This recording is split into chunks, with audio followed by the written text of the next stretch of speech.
jërë ngeen jëf yéen mbokk yi ñuy bàyyee xel ci Dakar TV international amaat nañu mbégte di ànd ak yéen comme ni ñu koy defee suba su jot ci seen matinal Dakar bonjour tey di jeudi nag xam ngeen ni saa yu ñu ko waxee xel yi dina dem ci Omar Apou Mendy mu Serigne Saliou nga xamante ni tey ci parti bi ñu jagleel wàllu actualité ak revue des titres moom la ñu ci àndal mu ci feggoog sama jigéen di Claire Kanké Camara mi nga xam te ne tubaar fakal sànq ci suba dama koy woo mu may wan ni daal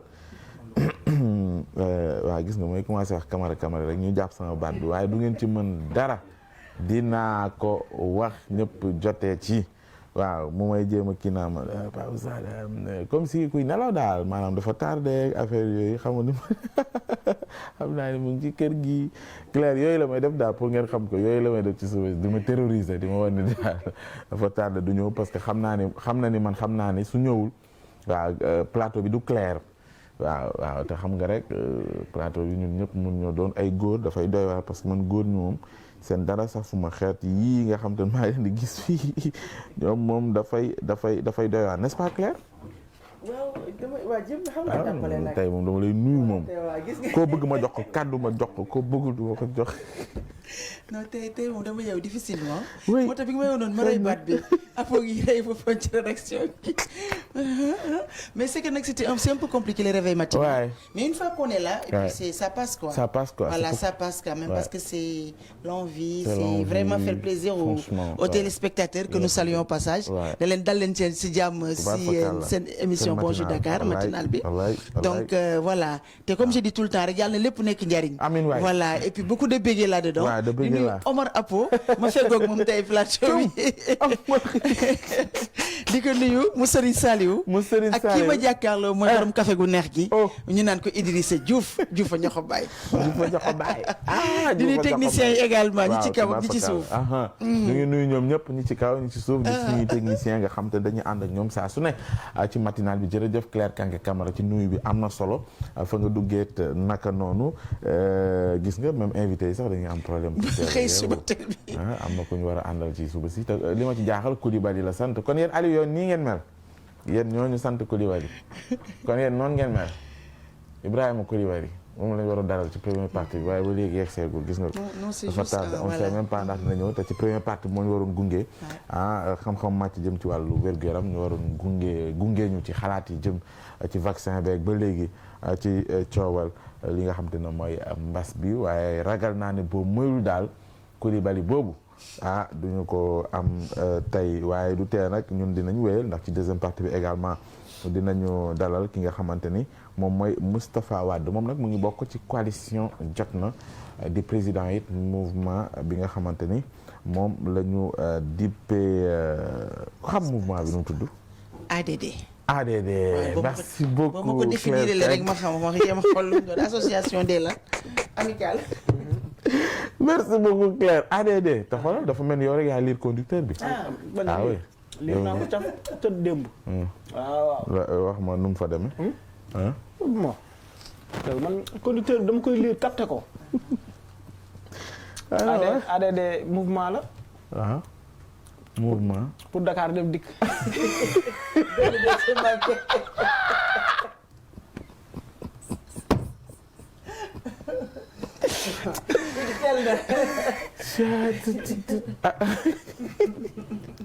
mouvement Dakar dem dikk. Moustapha ngi ñëw de. mu ngi ñëw de. Moustapha kooku tur bi rek mooy loolu. kooku loo ko wax mu jéggale. waaw. xanaa A bi sax mën nga ci dugal xeetu comme alliance comme APR alliance. waaw xam nga association alliance xam nga Sénégal dafa bëri yooyu. wala amical waaw amical xam nga. bii nag alliance la. Anta xam nga day bëri quoi. alliance pour la démocratie. et le beneen dee bi et le. développement. waaw. et le développement. alliance pour la démocratie développement. association bi kon rëy na de. le mot développement. et le mot démocratie. benn mënu cee dem bàyyi morom.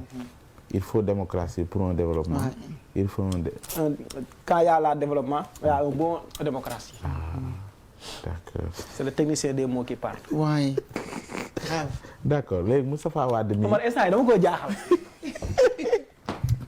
non daf la fan. non parce que moom xam nga moom dafa def université. yàgg toog xam nga di def ay affaire mu gis kii koo xamante ni dañu ñëw génneel ay mots yoo xamante ni yow mi jaar université sax xamoo ko. il faut utiliser la langue de Molière. quand tu veux parler un bon français. ok. et la langue de wolof quand tu utilises le mot de Kocc Barma Fall. Kocc Barma. Fall. moo tax ñu naan Olof Njaay nee na. te Olof Njaay boobu ba tey maa ngi koy wër nag. li mu wax yëpp dafa bëri. te kenn xamu ko. wax na fi ay waxam dem. yan la. bëri na Olof Njaay nee na jigéen soppal te bul Olof Njaay. jigéen soppal te bul wóolu. loolu est-ce que du Kocc Barma Fall la ko wax. yooyu yëpp ay Kocc yow yenn saa yi Kocc day tirise. ok. Kocc yenn saa yi day tirise ñoom ñëpp dañu leen war a xam. identifier leen. Olof Njaay nit la mais kenn xam man maa ngi koy wër. Olof Njaay maa ngi koy wër. foo dem Olof Diouf ngay gis wala Olof Cissé wala nangam sax mais Olof Njaay nit koo xamante ni kenn du ko gis. te wax ci lépp. moom lu ne ñu ne Olof Njaay nee na. amul ay sët. xaw ma dañuy bañ ku leen punir xaw ma nag mais Olof Njaay am na ñu mu yoral àq nag. ndax yenn saa yi mu andi ay mots yoo xamante ni du arrangé ñenn ñi. après dañ naan Olof Njaay fii juum na fi. kenn wax bëri waaye yow Olof yow est-ce que yaa ngi dégg chaque jour bu ñu nee waxtaan ba naree neex sax ñu ne Olof Njaay nee na. moom ku nar a dóor mu ne Olof Njaay nee na. waaw mais bi dëkku dóore fayoo ko tas. mais waaw dëkku dóore fayoo ko tas d'accord mais bi nga njëkkoon wax fii nii jigéen soppal te bul wóolu loolu gëmoo ko. dans un contexte solidaire je peux le comprendre mais dans un autre contexte les femmes on doit les honorer. amen. on doit les honorer. parce que quand tu moo tax mu ne la sopp ko. te bu ko wóolu. waaw. xanaa xam nga góor la ñu war a sopp te duñ ko wóolu. merci beaucoup waay Diouf ñoo ko bàyyi tey fa nga bëggoon nga dem demoo. Omar Apo mën na nga def man namm naa la trop. ba yaa ngi am jàmm. lu tax ngay daw loolu non daw ma ko dama cee ñëw de. dama fàtte woon ne nuyu ma Omar Apo mën. kii boo ko nuyul sax moom mi ngi enrichir boppam. man dajeeg man suba muy teel enjoy damay tàngal sa yaram te mu kii ndeysaan. Omar Apo kii moo ma teral. jox ma veste bu rafet. ak Sëriñ Bamba. avancé daal Saaliw bi mooy bi ma soloon jour kii bi. 31 décembre. moo ma veste boobu ma sol. moo ma ko jox. ni ma Idi kaay ma sañseel la. xam nga kooku tamit. sañsekat la. waaw dafa xam sañse te ba doomi bu domp. ak yonent bi. ko solee borom parrainage yi. xam xale yëpp ku wóolu. le futur maire. oui.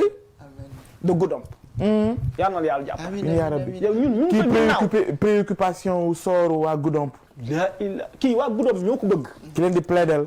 ki nga xamante ni bu même bu match de football bu amee bu ñàkk fayda sax moom la ñuy woo. pour mu jëmmal ko. gis nga nit ki mën ngaa gàtt. trop mais njool trop ci ñenn ñi. mani Serigne Baye nee na. bàkk leen jàmbaar yi. ngir yàmbar yi. nañ ko bàkk. ngir doomu Goudomp yi xam ne am nañ seen fils digne. amen. Omar Apo Mendy. mu Serigne Saliou. la face serrée de Goudomp. je suis ton griot.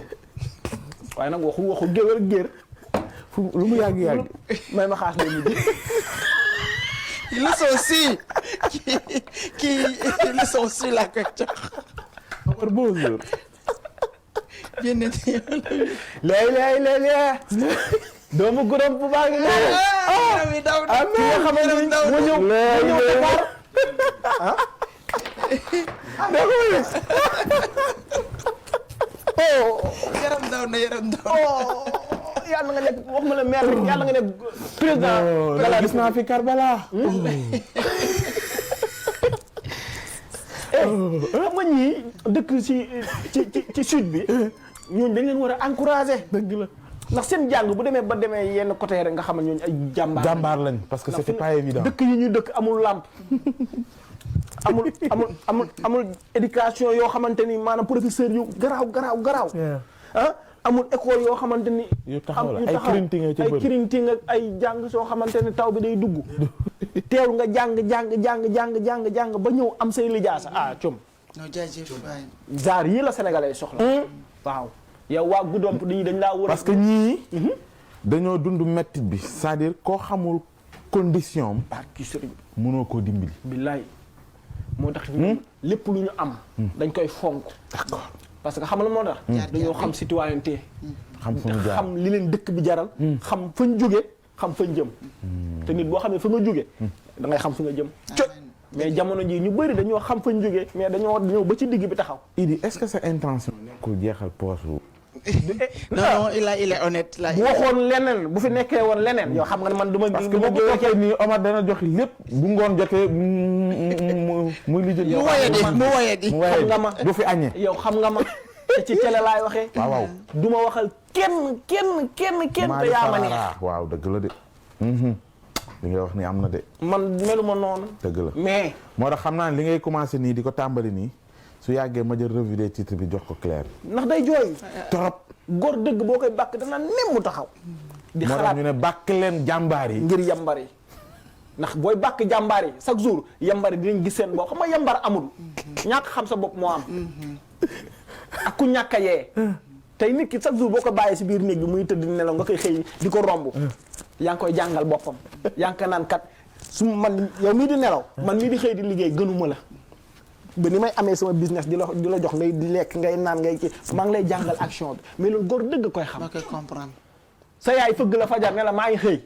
yow nga ñëwaat banku tëdd nelaw amoo jom. boo amoon jom même sa yaay bu génnee da ngay génn di taxawaale ci mbedd di wër. di wër waaw waxtaanaa la ko ne ko nii. doo ñibbi si même boo ko gungee doo ñibbi da ngay wër ba nga wóor ne sa yaay wàcc na nga ñëw wàcc ne ko yaay wàcc naa. loolay góor c'est vrai. moo xam ne sama doom a ngi kër ci góorgóorlu mais sa yaay ne la maa ngi xëy 4 heures du matin nga gunge ko ñëwaat tëdd amoo jom. boo ñëwee naa ko yaay même ma paas wala yaay même ma ndékki pour lan kañ la Sénégal di avancé. merci beaucoup. ki la jëndal xaru tabaski. jëndal la xaru ngénte. ki dafa la ngénte gu baax. tudd la. ba pare di la jox ndékki nga toll nekk magum jëm. waaye kooku amoo jom waaye. amoo jom. Quel message. Mais non, c'est très fort. Mais aussi, très souvent, Idi, il faut amener la part de responsabilité du parent. Parce que parfois, jom dañ koy def si nit mais bu fekkee dañuy boyal xale moom mooy def ba xale bi du am jom mooy jur ko ba pare ne mënulu ma ko dara parce que xale da nga koy yar di ko tàggat di ko nampal ci jom boobu noonu ba nga xam ne day war a xam ne lii mooy sama position à tel moment mais tey def dem ba mu benn moment man mi Claire maam sama doom bu góor Idi ma bàyyi ko ba mu nekk benn âge mu ne man ndeysaan jàppul ci dara jéemoo ko wax xool ko ci bët wala yar nga ko yar boo xam dafay dem mu mun nga ba takkal la jabar après mu ngénte la waat la sa doom maa la ngénte woon ba pare di la takkalaat jabar di la ngénte waat il faut aussi que ñu bañ a wax rek xale yi dañuy xool wax aussi parents yi nga xam ne parfois defuñu seen rôle à la base. gis nga Claire. parents yi dañ leen di sant bu baax. d'accord dëgg la nag ñenn ñi nag ñoo yàq seen ay doom. waaw bari xamul leen seen ay valeur mais gis nga parents yu bëri parents yi nga xam ne ñoom xam nañ seen bopp wax ma la parent xam nga parent da léegi dafa vague maanaam ku jug Idi sax bu jugee nekk parent benn kaña bu jugee nekk parent comprendre fekk parent dafa nekk loo xam dañ koy waajal ba pare léegi yow soo amee sa doom nga xam ne da nga fa war a bokk ëllëg si ñu tudd kooku looy préparer depuis le bas âge yi nga sa doom bi mu juddoo ñu ne la góor la wala jigéen la war ngaa xam yow kii ko foo koy sutiyee bi mu juddoo ci hôpital bi ñun la kii góor la wala jigéen war ngaa xam kii nan la war a doxee mooy nga commencé ko xool kan laa koy tuddee xam nga léegi tuddee damay xool benn apo ma yor xaas dama tuddee ko xool ma jikkoom xool ma léppam ma tuddee ma kan laay tuddee sama doom fan laa koy yóbbu jàng fii ak fii ak fii ak fii ak fii nga tracé ko yoon di ko wax nag chaque jour même bu xale bi mënagul wax nga koy waxal ay conditions naan ko fii nga bokk nii ak nii ak nii ak nii di ko fàttali il le sent dans le regard et dans la voix xam nga ni dañoo xamul loolu l'enfant voilà xam nga xale bu triste xale bu dawee ñëw ci yow rek dafa naturel Idi di ma jaaxal de mooy célibataire wax ni kan mooy célibataire man du ma célibataire célibataire no amu fi non marié fi am man du ma célibataire man je suis marié en 1980 Omar après Mendy mu Serigne Saliou maa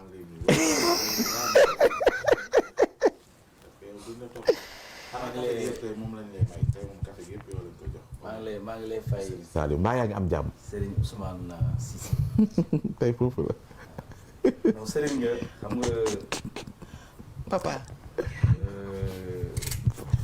nit lu def lu baax waxal te ci cëslaay émission boobu nga xam ne émission mag boobu macha allah naam ne ci plateau bi sax yow yaay xale mais li ngay dégager comme idée comme proposition comme perspective ci jamono joo xam ne kenn xamatul kenn ci monde bi nga xam ne dafa jaxasoo dafa am solo trop ci nag ma lay gërëm merci di la ñaanal at bu bees bi comme première fois la ñuy bokk plateau ci 2021 mu doon at bu génn 2020 amiin yaa rabbi li nga xam ne danga ko doon complété ci 2020 te mujjoo ko def parce que amoon nga yéene mais yàlla ma yor lépp na ko yàlla ma tel en 2021 amiin yaa rabbi di la féliciter merci di ñaanal ses waajur amiin yàlla bàyyi leen fii ñu yàgg te wër amiin yaa rabbi waay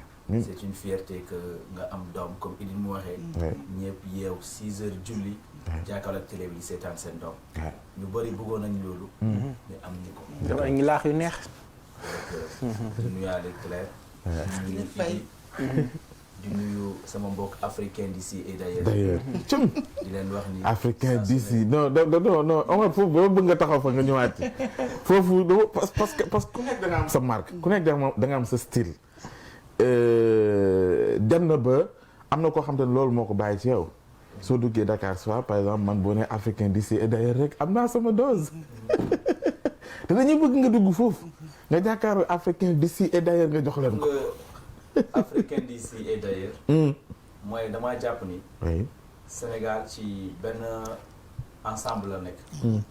comme man dama nekk disciple ñoom Cheikh Anta Diop. ñoom Kwame Nkrumah. ma nekk benn panafricaniste inconditionnel. ma gëm Afrique ma xam ni malgré naam ni am na ay problème am na ay jafe-jafe am na corruption mal gouvernance mais il faut ñu gëm Afrique comme américain lu ñuy def du ñu ne man Washington laa dëkk New York laa dëkk Amérique ma fi ñëw ne je suis américain dama gëm na tey dañoo war a di présenter wu man je suis africain du Sénégal je suis africain de la Côte d'Ivoire je suis africain de la Guinée africain de la Gambie te ma jàpp ni tamit africain yooyu nga xam ne ñoom ñoo nekk ca bitim réew te ñi nga xam ne tey matin midi soir doo xam na ñu nelawee doo xam na ñu tëddee doo xam na ñu yeewoo doo xam na ñu liggéey doo xam sax lu ñu bañ a liggéey seen dëkk fii loolu lañ liggéey fële il est bon bu ñuy def ay plateau ñoom la plupart ñoo ñuy seetaan ci internet bi boo xoolee page Facebook Dakar Dakar TV la plupart émigré ñoo bëri foofu parce que man muy man muy keneen keneen sax ba ci émission bi ngay def carte diplomatique bari nañ foofu waay bien sûr ñoom partage dañoo koy def moo tax ñoom da leen di neex sax nga ne leen les Africains d'ici et d'ailleurs wala les Africains d'ici et de la diaspora ñoom dañuy gis seen bopp foofu ngeen di wax booy jeexal sa message nga ne leen tenez bon dina baax incha allah métti na trop mais yéen ñeen ñu comme enseignants yi ñu nekkee les soldats du savoir ñoom ñoo nekk suñu soldats des cas sociaux et de la solidarité exactement des cas sociaux et de la solidarité am man lu ma jaaxal bi ñuy waxtaan yow sa restaurant ku ne da ci dugg nii waaw xam nga damaa commencé baax mais nag dinaa commencé andi karawaas de loolu nga war a def yow ñun naa xiir bi hiiru noonu dinaa ko hiire leneen la parfois moo ñun ay njaago yi la plupart boo c'est vrai que comédien la moom da def comédie originale mais ñun njaago dañoo faral boo joxee nit dara même bu dee géwél loolu nga wax kii def na ma tel quoi mais nga bàyyi xel ci loolu njaago yi bëgguñu la plupart bu ñu lay defal dara nga wax ndeysaan dañuy bëgg nga denc ko waaw xam nga nag ñun du ma géwél waaye dañ ne teraanga àdduna bët ku la defal lu baax wax ko donte ku la defal lu bon nga bëgg koo wax ndax Sénégal fii dañuy gis la plupart Pa Ousmane su ma defee lu bon ma taxaw wax ko mais du ma wax mukk la ma Pa Ousmane defal lu baax jamono loolu lañ gaaw moo tax ñu ne nit ki ku la defal lu baax wax ko ba ma koy defal da maa woo ci sutura ak yàlla nga ne ma andi saak ma andi nga defal ma ba mu rafet ma ñëw sañse ko ñëpp kontaan dem na ba sama yaay dafa ne ma idi li nga sol dafa rafet jour 31 décembre kon nit ki su la defalee lu baax wax ko waaye ñoom seen aada moo bëggul loolu moo ko bëggul mais nag seen aada foog ngeen koy jéem a méngale ak jamono ndax gis nga aada day dem ba mu yàq aada boobu lii am quoi foog ngeen koy méngale ndax xam nga tey dafa neex tey mu àndoon ak moom bëggu doom muy def élection ma di ko bàkk foog ma bàkk ko ngir yambari il faut nit ñi xam ne yàlla ngi lay teral nga sant ci yàlla loolu du vanté wu du vanté wu nit ki def lu baax ba nga koy def taxawoo woo télé yi woo mais am na ñoo xamante ne journée d'excellence je te promets naa la yóbbu Goudomp journée d'excellence xam nga laay def dama lay jouer mono xam nga théâtre mono boo xam ne dama koy jouer en français ak en wolof man dama mën jouer théâtre en wax la sa parcours di ko jouer en théâtre nga bindal ma sa parcours bi ngay jógee Goudomp ba ni ngay ñëwee Dakar yépp ma jouer ko man kese jouer ko en wolof bu la neexee ma jouer ko en France bu fekkee seen dëkk boobu noonu mooy africain d'ici et d'ailleurs lu leer laa la wax bienvenue dans votre émission institut française yu bëri dama faa jouer j'ai fait mono am na artiste yu bëri xamul lan mooy mono jàmbaar la parce que kër bu man xam lu côté boobu la dëkk ma dem di waxtaan ak gars yi ci nag sama benn xarit bu jigéen nee ma fooy liggéey sax ma ne ko Dakar ci ma ne ko pourtant ñun am nañ ku fi dëkk Thiaroye mais mi ngi tudd Idi mais ñu ne comédien lañ koy woowee mu dee woo Idi mais avant Idi di ñëw gars yi témoin yu rafet lañ def waaw dafa baax du romb kenn c'est des petites sœurs ñoom mu wax loolu te ñooñu luñ ko wax dañ ko tibb si seen biir xol ça prouve que Thiaroye am na fu ñu ko teg wax fii mais mi ngi koy def foofu foo tourné Thiaroye boo nee Idi rek déjà wala boo doon Idi nga rek si comédien bi rek ku joué ay théâtre comédien dañ leen xam ne mais xam lu ma jaaxal li nga wax nii baax na de mais ute naag benn jour yi nga fi waxoon de ne jaaroon nga Thiaroye pérégra te Idi ñu rek xam nu waaw loolu am day am xam na moo tax lu may day am man lii ci biir Sénégal sax man day fekk ñu defal lu baax ba pare may def leneen damay fàttaliwaat lii daal c'est que man lu ma fekkee la c'est que lu ma fekkee moo ma sonal daal non lu nekk loolu sax day màgg dañ ko woo ma gis ko nii maanaam ci diggante bi code de popularité waaw nuyu ma déplacé wu ñëw fekk ma tëj gi nuyu ma donc il fallait que ma wax ko tamit am na fu ñu ko xamul tamit waaw lu moo tax may liggéey pour lu war maa xam kañ petit à petit l'oiseau fait son nid waxuma bu baax bi ñu koy wax nee naa la waxuma la jibbe caare kaw waxuma la jibbe caare kaw ñëpp ma xam yow fekkee woo bu ko wax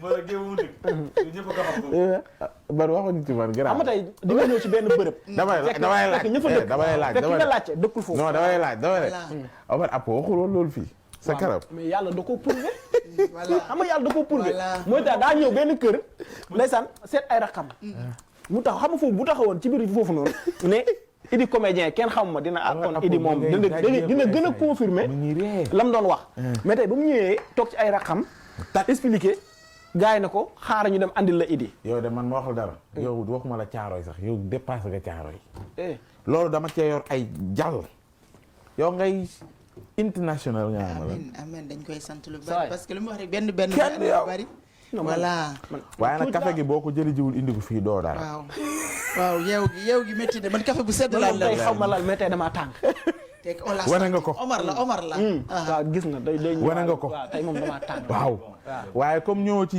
li ma bëggoon nga wax ci jigéen soppalte bul wóolu nga wéeru ko moo tax jaru ko léegi ñun nañ dem ci revue des titres yi le temps maa ni café le temps que nga ñuy indil ci café gi le temps que ñuy xaaraale tamit suñu invité bi di Moustapha Wade xëy na nañu dab fii ak 7h45 ñu ànd ak Omar Apo Mendy su ko defee ci 15 minutes yi ñu mën a xam lan la yëgle kaay xëyee Omar Apo dañuy peut-être wax di commenter en même temps ouais bien sûr ñu tàmbali revue des titres yi avec li nga xamante ni mooy le témoin mooy lu mu xëyee tey mooy ministre bi chiffre yi nga xam ne joxe na ko jëm ci wàllum mbéy mi daanaka ñu bëri dañoo contesté chiffre yi donc moom jàpp nañ ni Sénégal mën na am 1,8 million tonnes d'arachide cette année mais ñu bëri ñi nga xam ne ñoo yëngu ci secteur bi daanaka ni jàpp nañ ni loolu du dëgg te loolu rafet na trop pour mu doon dëgg donc loolu la témoin xëyee te ñu bëri wax nañ ko dinañ ci ñëw waaw Dakar Times beneen quotidien bi nga xam ne suñu mbokk di Moutbane moo ko daal di édité moom ñëwaat na ci benn affaire bi nga xam ne jamono ji moo nekk di gàllankoor environnement bi ak ay action humanitaire donc moom jàpp ne ni milliers hectares yi daanaka ne yàq nañu il faut et jamais réhabiliter il faut que ñu defaraat milliers nga xam ne dafa yàqu jamono ji ngir ñu defar ko te mu tànn micro yi nga xam ne ñoom ñooy yëngu ci wàllu wi. ñu dem ci Walf Quotidien daanaka ni dem na ci Crédit Mutuel bu Sénégal anciens yi xam ko bu baax a baax daanaka ni moom jàpp na ni Crédit Mutuel daanaka ni jamono ji dafa am ay gàllankoor ci wàllum koom-koom koppar gi dafa mel ni dafa am pillage en bande organisée bi nga xam ni nit ñi def nañ ko te loolu moo tax lu ëpp la vente d'un terrain à 700 millions de francs CFA loolu andi na ay conditions nga xam ne jamono ji moom la nit ñi di déplorer fale ci Crédit Mutuel bu Sénégal Rewmi Quotidien ñëwaat ci tey ci UNAM bi 40 000 personnes disparaissent chaque année ci France moom xam naa ni dafa def benn enquête bu yaatu jàpp ni lu ëpp 40 000 personnes dañuy daal di disparaître fi nga xamante ne mooy France donc loolu lu ko waral mooy li nga xam ne jamono ji moo téye réew mi di disparition ki nga xam ne moo fi nekkoon meilleur élève du Sénégal Diary Sow ba tax nag fi Washington Post daal di consacré benn article affaire bi mi ngi am benn ampleur internationale au-delà de la coopération bilatérale entre le Sénégal et la France 3000 disparus à Paris tous les ans te ki nga xam ne mooy Diary Sow foofu la nekk ñu dem ci benn quotidien bi mooy ki nga xam ne Direct News ñëw na ci pèlerinage bi te jàpp ni tey pèlerinage bi dafa ni depuis mbas mu commencé ñu bëri dañoo doon dem mais ñu bëri demuñu raté nañu le pèlerinage à la Mecque et c'est raté ñu waat bu baax a baax ci conséquences économiques sanitaires ak ñi nga xam ne joxoon nañ seen xaalis tey demaguñu ba tey te mu doon marché bu yaatu nag xam nga ni pèlerinage moom Pa Ousmane ko ci sax amiin bu yaatu trop ñu dem ci le soleil national tey naam ni sax peut-être loolu la naam ni am na conseil des ministres mais fu mu xëyee tey daanaka di jaaxal ñu bëri parce que ñun moom dañuy faral di suivre bu baax a baax li nga xamante moom le soleil national ñëwaat ne au cœur du conflit centrafricain Bangui l'enfer donc xam nga Centrafrique def nañu seen élection présidentielle président ñu falaat ko en beneen mandat plus de 53% te Centrafrique nekk jamono ji benn une sorte de nouvelle guerre froide bi exprimé fii ci Afrique parce que Moscou mi ngi fii Paris mi ngi fii sans compter Washington mi ngi ñëw à travers l'Africom donc loolu yëpp Centrafrique mi ngi nekk benn terrain d'expérimentation mi nga xam ne moom la nouvelle guerre froide di exercer fii ci Afrique fa ngi am moo tax peut-être certainement ci le soleil national daa leen consacré benn article te itam plus de 8 accords yi nga xam ne dañ ko xaatim diggante groupe bi de rebelles yi nga xam ne ñoom ñoo nekkoon ci sud de la ville de Bangui ak l'est de la ville de Bangui ba tey yooyu accords yooyu daanaka ni deful benn résultat escompté ci loolu nag ñi nga xam ne seen xel màcc na ci wàllum prospective ak ci wàllum géopolitique jàpp na ni Bangui il faut Union africaine taxaw ci mais il faut itam communauté internationale taxaw ci bu ko defee ñu daal di trouver ay solution ci yoon mu gën a gaawee ñu dem ci beneen quotidien di toujours D-Média groupe D-Média Tribune moom nee na la DIC éclabousse le cabinet de Sidiki Kaba une véritable affaire d'en haut moom lu mu jàpp ni mooy peut-être arrestation d'un avocat ci benn affaire bi nga xam ne plus de 30 millions de francs CFA, c'est ça? Oui, bien sûr. 30 millions de francs CFA bi nga xam ne affaire bi am na ci cabinet bu maître Sidiki Kaba ñu dem ci critique ci beneen affaire bi nga xam ne jamono mooy Macky et les pleins pouvoirs Macky Sall dégage un budget mu def ci XXL mooy xam ne dafa yaatu donc kenn xamul double XL mooy dafa yaatu daal illimité peut-être ko mooy sax waaw buuba mooy xeetu yëre buuba yooyu wala mbëri yi ñoom Tyson ak yooyu ñuy sool ñëwaat ci loolu étude yi day wane ni stratégie nationale de vaccination kenn xamul fu ñu jëm te vraiment titre bi c'est bien inspiré ñu dem ci bi quotidien ñu war na ci vaccination contre le Covid-19 tous les Sénégalais y passeront avant mars 2022 donc moom peut-être am na information bu baax donc diggante 2021 ba mars 2022 peut-être Sénégal yu bëri ci mel ni ñoom Pape Ousmane ak ñoom Moussa Camara certainement nañ fa jaar ngir vacciner bu baax a baax. ñu dem ci beneen. vaccin vaccin. waaw dañ dem vacciné bu baax ñu dem ci beneen quotidien muy le Sénégal Vox Populi. Le Sénégal débute la vaccination au mois de mars 2000 prochain mooy 2021 bi donc mu ñëwaat ci affaire bi nga xam ne jamono tenir noona en haleine le peuple sénégalais affaire Dame Amar ak Iba Thiam bi nga xam ne dafa amoon ay gàllankoor ba mu ñàkk ci bakkan. La famille d'Iba Thiam réclame 1 milliard à Dame Amar et compagnie. Donc ñu bari jàpp ni sa Dame Amar mi ngi ci yoon génn kaso.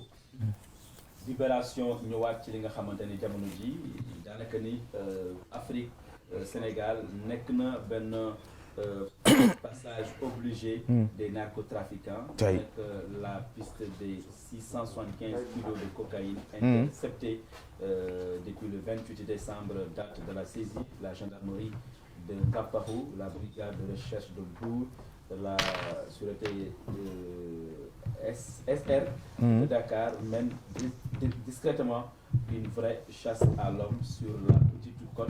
675 kilos de cocaïne au Sénégal. Il faut ñu taxaw ci interview drogue bi ak cocaïne bi fu muy jógee alors que au nord du Sénégal daanaka ni am ñu forêt bi nga xam ne nañ permettre ñu lakk affaire yi mais Sénégal saa su ne li ngay dégg Guinée-Bissau moom ngay dégg ci biir Sénégal donc la question se pose drogue bi ak cocaïne bi fu muy jógee ñu dem ci l'observateur tey ñëwaat na ci affaire de Diary Sow. Il y a signe de vie ah Ousmane waxoon na ko fii il y a signe de vie loolu ça porte à croire que Diary ngi si jàmm donc en tout cas loolu lañ koy ñaan bugg a wax tant que nous n'avons pas mis la main sur elle en toute sérénité il faut éviter de compromettre les efforts de la police à ce stade de l'enquête nous lançons un appel au calme à la sérénité parce qu'il y a des raisons d'espérer loolu observateur ñëwaat tey te loolu daanaka ni information bi mun na dalal xel ñi nga xam ne ñoom ñooy sénégalais mais mun na bañ a dalal xel ñi nga xam ne certainement ñoom ñooy parents yi parce que ba léegi gis ñu ko fay yi bëri na wax yi bëri na ku ci nekk da ngay commenter sa bopp donc loolu créer polémique ak panique presque nationale ñu jeexale ko ci source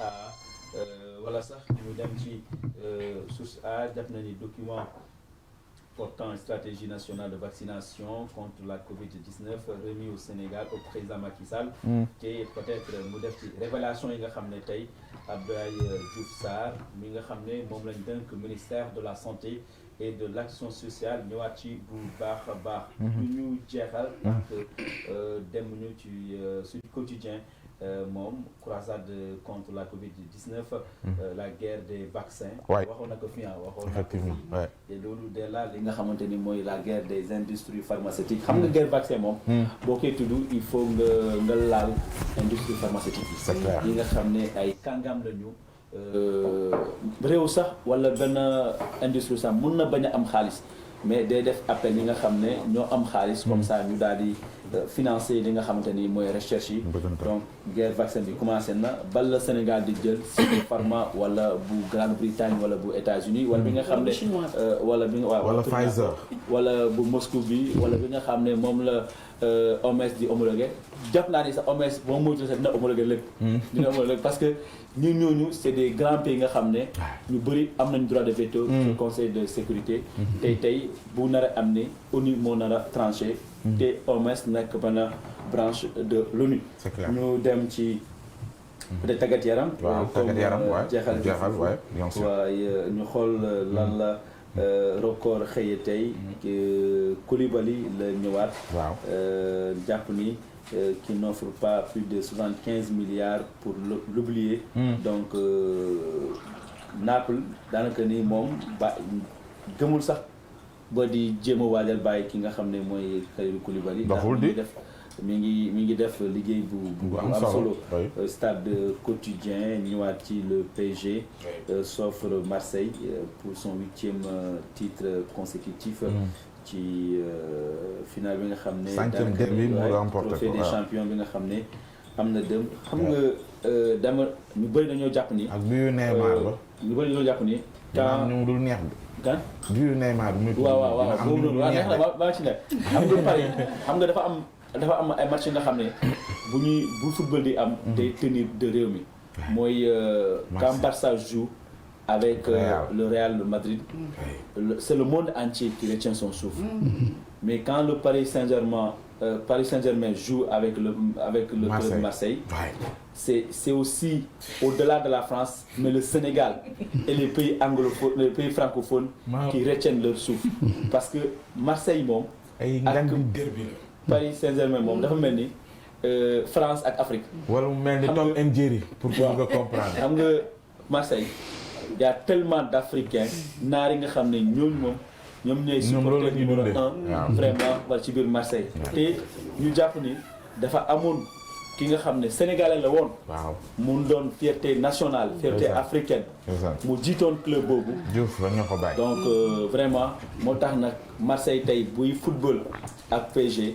vraiment derby bu neex la te ñu bëri dañ koy seetaan te Neymar lu mu dugal démb moom Aliou Koulibaly moom am na ñu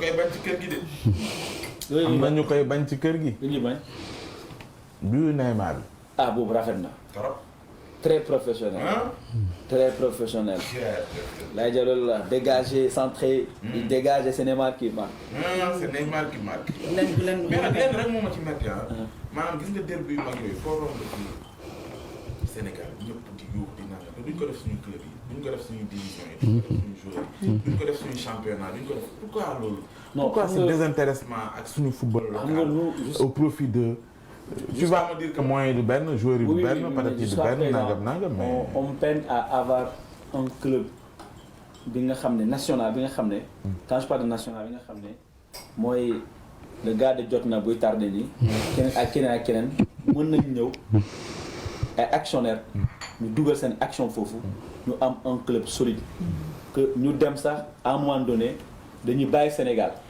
dem xool les meilleurs joueurs du championnat gambien guinéen les meilleurs joueurs du championnat guinéen les meilleurs joueurs du championnat marocain andi leen fii ngir ñu compétir ci club boobu am boo ko defee ci un club sénégalais mais avec une dimension continentale bi nga xam ne tey au-delà du championnat national mais mun na dem ligue africaine mu dem CAF Afrique muy jouer ligue bi ak coupe bi bu comme ça mun na gagner comme TP Mazembe comme Casablanca ak waa Égypte ñu am ay club yu dëgër mais le problème des clubs sénégalais c'est que comme le Jaraaf un club historique bi nga xam ne tey a marqué tous les esprits mais qui peine à s'affirmer au niveau continental. On a la génération foot. On espérait que peut-être avec la génération foot, peut-être que dina doy parce que le professionnalisme est là, mais on s'est rendu compte que jusqu'à présent, cette politique d'ouverture manque au club sénégalais. On espérait avec Djambar aussi. On espérait avec Djambar aussi, mais c'était pas le cas. Mais tey, machallah, on peut se dire que avec le Teungueth FC, dañoo franchir benn Rubicon mooy lan à part mais ay club d'exception damay wax man en fait ce que je voulais dire le préalable n'est pas là c'est-à-dire les terrains de football déjà non li nga wax nii rafet na trop mais que on mette les préalables par exemple du temps de Abdoulaye Wade il avait promis 33 boobu on avait 33 départements de la trempe de Léopold Sédar Senghor mais on en est où aujourd'hui tey jii bala nga naan naam ne fa li ñu war a def mooy créer ay réflexion la ñuy gis construire des stades ba pare nag li nga wax soogay ñëw c'est-à-dire que des investisseurs dugal seen xaalis ba pare am ay médias yoo xam dañ koy suivre dal di ko wane tey buñ demee jël benn Guinéen benn Gambien andi ko terrain football souffle Ligue Pro baa ngi nii defoon na 10 ans depuis 2008 2009 la évalué wuñu sax pour xool club yu bëri ngay wàcc xam nga tey quand je prends l'exemple de Kaolack par exemple Kaolack regorge quand même de talentueux joueurs et à l'image de notre PDG. Ouais. Qui fut un grand joueur. Ouais. Noah Camara malheureusement ay doomam topp mu tànkam ñi nga xam ne yor nañ xaalis. xanaa exception ci Moussa quoi. Moussa moom vraiment Moussa moom grand joueur ñi nga xam ne tey. mais ay buuba yi nga xamante ne bi ni football ak moom ba mu taxee ci camp yi rek. ay rek ñu ci taxawee. waaw xaaral ma jeexal foofu xam nga tey quand je prends l'exemple de Kaolack. tey xam nga waa Kaolack bu ñu tasewoon yëpp. daje ñu ne dañoo bëgg club yi nga xam ne club de Kaolack d'ici 5 ans mu doon l'un des meilleurs clubs du Sénégal. xam nga ñu teg de côté la politique politicienne. ñu jël la politique de développement. ñu développer à travers cette politique de développement une véritable politique sportive. En disant que ñun waa Kaolack ñoo ñooy financer suñu propre stade. c'est-à-dire ça sera du dépendre ci état bi. c'est possible. kenn ci doomam ni def na ko mooy Serigne Boub mu ngi leen waaj benn stade. mais le problème ce n'est pas ça le problème même boo amee ay stade yu baax département Goudomp Mboro am ñëpp a am te amoo club bu taxaw amoo politique sportive bu taxaw club bi mu dem jëli ay disons des gens qui évoluent ci navétane yi ñu joué foofu du dem il faut du professionnalisme war a dépolitiser xam nga ma jël exemple je prends maa ngi koy soog a gis professionnel ànd ak benn candidat. mais ligue professionnelle. je prends l'exemple. ànd ak candidat loolu moom. je prends l'exemple de la Guinée. Guinée non on dit Guinée. je prends l'exemple de la Guinée. mais laquelle. non quand on dit la Guinée c'est la Guinée. non laquelle Guinée. y a Conakry. non y a Guinée équatoriale. y a Guinée Bissau. non daf ñuy jàngal quand il y a la Guinée c'est la Guinée Conakry. non. Tu parles à un diplomate. Donc il y a la Guinée-Bissau, il y a la Guinée équatoriale, mais il y a la Guinée. Je parle de la Guinée. Ok. Voilà. Conakry. numéro yow waxal la ne man dañ ma woo di ma ne jàngoon nga ko ba pare nga koy def ci plateau. Ok. Voilà. D'accord, on a compris. Merci pour la leçon. En Guinée. En Guinée, oui. FC Orea. C'est un grand club. Ah oui. du investissement moo koy fu mu toll nii fii. bari jëli fii ay Khadim Dia di ko yóbbu. d'accord di jëli fii ay coach Sénégal di ko yóbbu. la télévision guinéenne la bi nga xam ne dafa dem ba canal débauché. ki nga xam ne mooy le Sénégalais la. Aboubacry mu ñëw liggéey foofu. xam nga vision la vision peut aller au-delà. de nos frontières. d'accord non li nga wax noonu je suis entièrement d'accord. le foot tey soxla na. penc mu rëy moo xam ne dañu xool mais dépolitiser ko. ñu xool nan lañ def ba suñu. club local privé yi dugg ci seen loxo. c'est hyper important. alors ñu ngi ko doon xaar yeeg si na mais tardé wu na. premier bi première partie bi di Koulibaly. Ibrahima di doomu ndeyu suñu waa ji Aliou Koulibaly kooko tardé mais moom la mu waxoon def na ko avant 7h45 naa yegg si te yegg si ne avant 7h45 parce que maa ngi doon xool. heure bi bu baax donc. oui lui c'est Moustapha Wade. moom mooy waa ji nga xam ne moo. bi Idi demee conseil économique social et environnemental moom moo génn ci coalition bi waaw defoon coow fii ci réew mi mujj nag léegi ma ngi ca coalition jot na te defoon na ko parti socialiste la jëkk a milité parti socialiste nekk ci coalition Benno Bokk Yaakaar mu sentir nit ñi daal naru ñoo dem élection mu génn. benn wuñu woon waaw benn wuñu woon mu génn. bi Idi tamit ñëwee mu ànd ak moom. ci présidentielle yi mujj Idi ne moom contexte mbas bee tax daal fi mu nii dem na wuyu ji président Macky Sall sa waaye na ko fa ñukk ne demul léegi mu ci coalition jot na moo tax tey ñu fas yéene ànd ak moom ci waxtaan boobu ci conviction yi nga xam te ne dafa xaw a yomb ñu koy maanaam jafe na ci réew mi ñu koy gis. xam di gënoon yomb ci moom mooy ànd ak conseil économique social et environnemental te xam naa ni du ñàkk sax woo nañ ko di waxtaan ak moom di ko proposer ay mbir ak yu ni mel. tey mu taxaw rek lànk ni maa ngi ci opposition maa ngi leen di fay monsieur Cissé di nuyu waa plateau bi yëpp men di xàmmee bu ma waaye man xàmmee naa ko soxna si xamaguma turam. Claire Kanké Camara. sant bi rek man waaw c'est ça le problème c'est-à-dire que j'ai hésité naa bi ma waa ji waxee ndax ma jox la café j'ai hésité quand même mais comme tout le monde était servi amul woon problème pour ma jël café bi quoi naan ko parce que ñi sant Cissé dañ koy bëri c'est bizarrement dans cette télé là il y a des Cissé des Camara bon. c'est extraordinaire à Mendy waaw jaaxal na ma trop mais quand même dañ ciy sant yàlla bu baax a baax. est-ce que doo ma jox sa caabi tàngan parce que quand même xam naa ne ñoom bëgg nañu café bëgg nañu mburu ak yëpp mais ay sëriñ lañ quand même ay borom xam-xam lañ ñi sant Cissé ak ñi sant Camara ils font partie de ceux qui ont propagé l'islam un peu partout en Afrique. C'est ça di leen gërëm bu baax di leen sant. di leen gërëm te xam ne plateau bi sans plateau la. mais ni moo fi njëkk a invité. et léegi xàmmeetuma. ah oui 2020 woon dugg. am na yu dugg. ok ah bon je me suis métamorphosé. ah oui ah non non du tout. macha allah. ah oui. chaque jour presque. oui chaque jour presque. macha allah c'est ça sant nañu ci li nga teew nii déjà am na lu ma jukki xam naa gars yi dina ñëw ci. incha allah. rythme wu noonu au plan politique que soo duggee soo kiw génn nga nangam ak fan nga dooree lan moo def déclic bi ba nga dugg ci langue politique. ok bon parce que naturellement je suis un homme du refus. D'accord. Et c'est extraordinaire dama yàgg di am problème ak samay professeur sax déjà en classe. benn jàngalekat yi. bon man depuis le CM Diakhao Sine qui était une nouvelle création man maa fa njëkk a diriger grève. D'accord. parce que je suis contre l'injustice.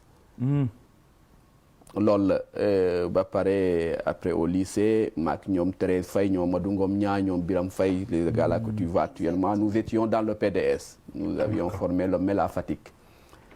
Ensuite bi ñu ñëwee université on a continué. À partir de 2005 je suis rentré à l'ENA. Et j'ai laissé la politique.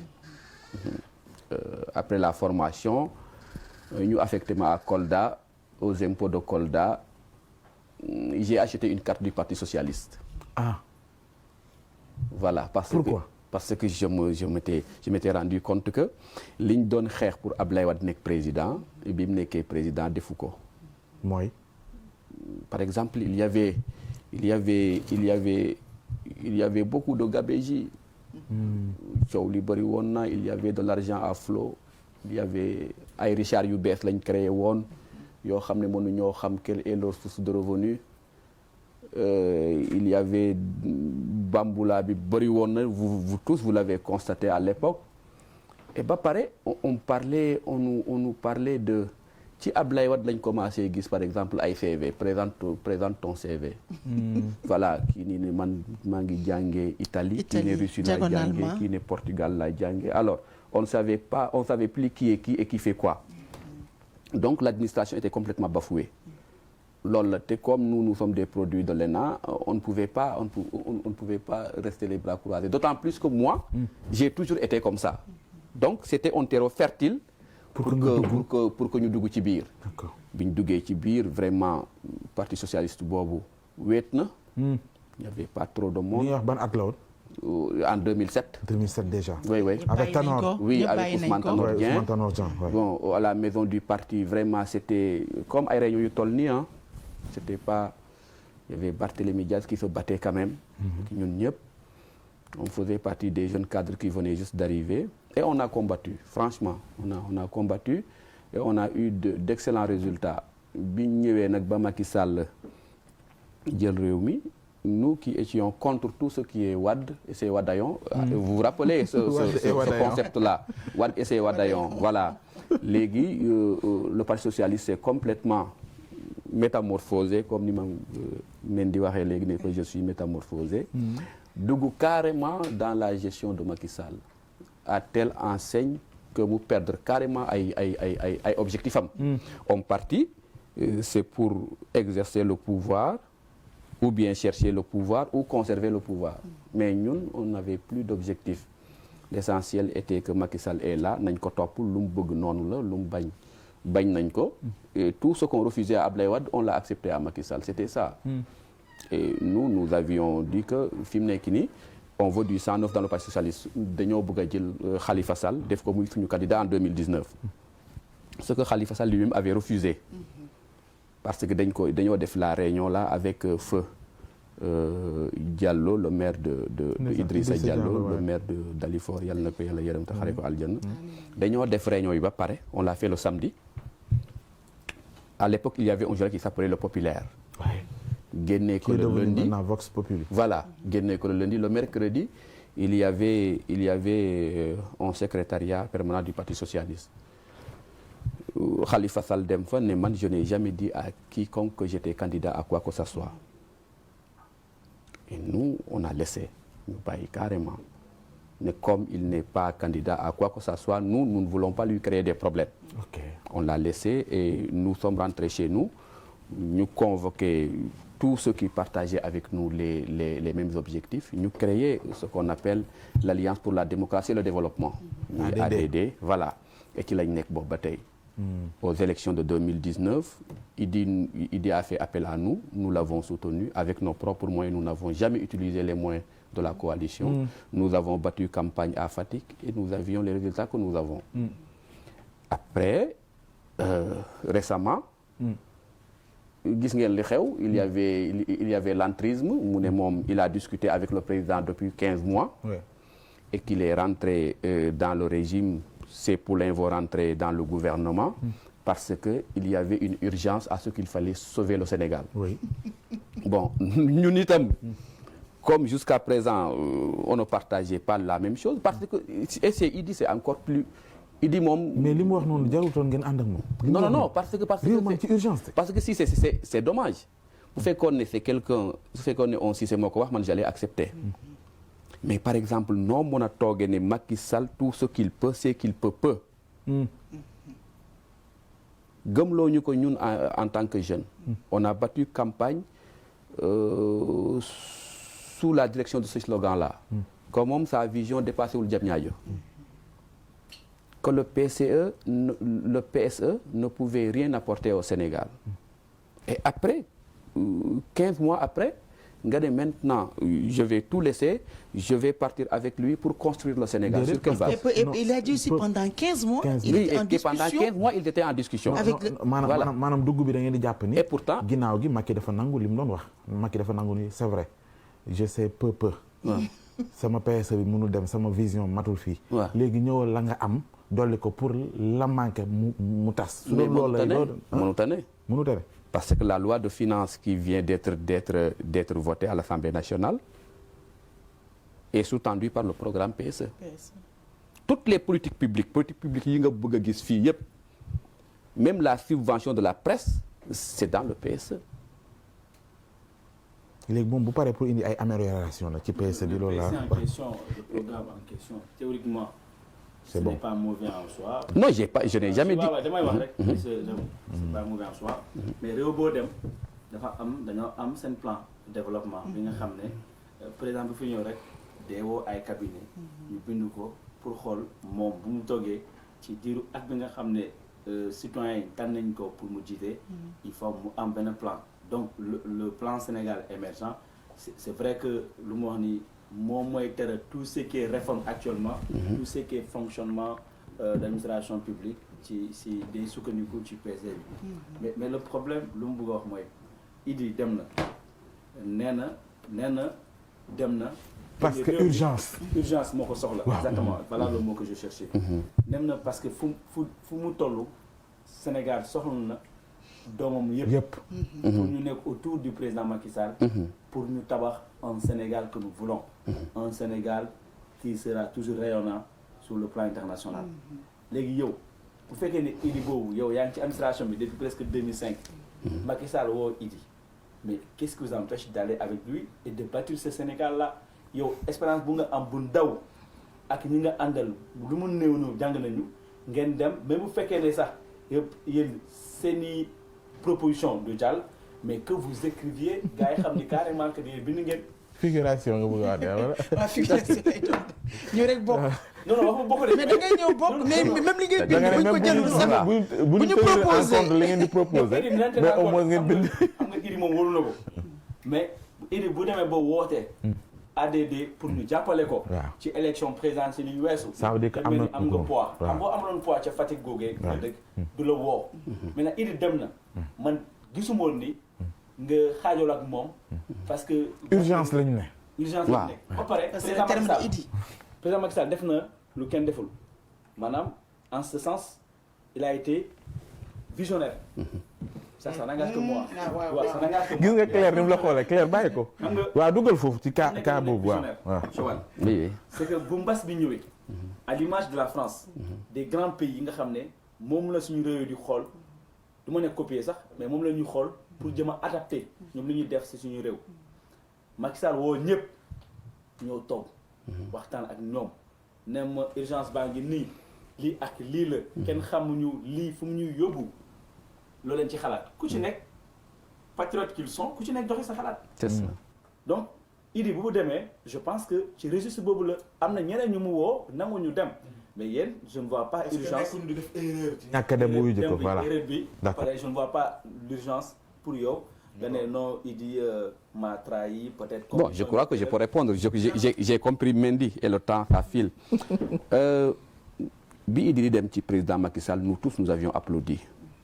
Parce que Macky Sall moo waxoon ne nous sommes en guerre et que tout le monde doit se retrouver autour du général ce que tout le monde avait accepté ñëpp accepté woon nañ ko mais ce n'est pas parce que da ngaa nekk ak Macky Sall que tu es en train de servir le Sénégal Macky Sall il a combien de conseils avec lui dans toutes les matières il a des conseillers kon ñun lan lañ fay def mieux vous dites que programme bi da ngay jël ay experts ñu bindal la ko nous au niveau du programme Idy 2019 benn expert bind ko ñun ñoo ko bindal suñu bopp. Abdourahmane Diouf ñu ngi koy nuyu au passage. tu as vu docteur Abdourahmane Diouf en a fait un exposé exceptionnel donc ñun gëmuñu woon ne PSE mën naa yóbbu Sénégal fenn comment voulez-vous maintenant monsieur Mendy que en 2020 que man je crois que le PSE peut amener le Sénégal quelque part ça c'est un deuxièmement il y a un manque de respect notoire. Dans la coalition Idy 2019 personne n'a été consulté personne loolu tax Idy en parlant il a tout conjugué à la première personne du singulier je il y a urgence parce que nous sommes dans des moments d'état d'urgence Macky Sall créé na état d'urgence il a fermé tout le monde à 21h on rentre et on se couche c'est clair mais cette urgence là nan la président 16 mun a régler les urgences des Sénégalais d'autant plus qu'il a créé même des problèmes parce que il y a démb rek il y a des agents du 16 yoo xam ne je crois qu'on leur a pas payé leur salaire depuis un certain moment ça c'est déjà des problèmes yoo xam ne ça vient consolider les problèmes qui existaient jusqu'ici donc ça ne peut pas régler le problème des Sénégalais léegi bi mu fa nekkee ba tey ban problème lañ régler Sénégal. on a posé la question. Sénégal baa ngi dox. oui mais mu ngi doon dox aussi. mais lui qu'est-ce qu'il apporte bon je voudrais continuer Cissé. pour wax qu'est-ce qui justifie. qu'est-ce qui justifie ma présence dans Jotna xam nga j'étais sur une ligne boo xam ne je devais aboutir à Jotna. c'est très important. Pourquoi man ma ñëw jot. waaw bàyyi ko mu rappelé vas-y. bon bi ñu ko defee ba pare nous on s'est retiré de la coalition Idy 2019 mais di yow baax yow wax nañ lii ba pare.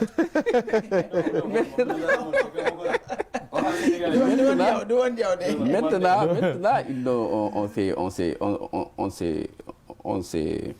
on a reculé di continuer suñu liggéey bi ñu doon def.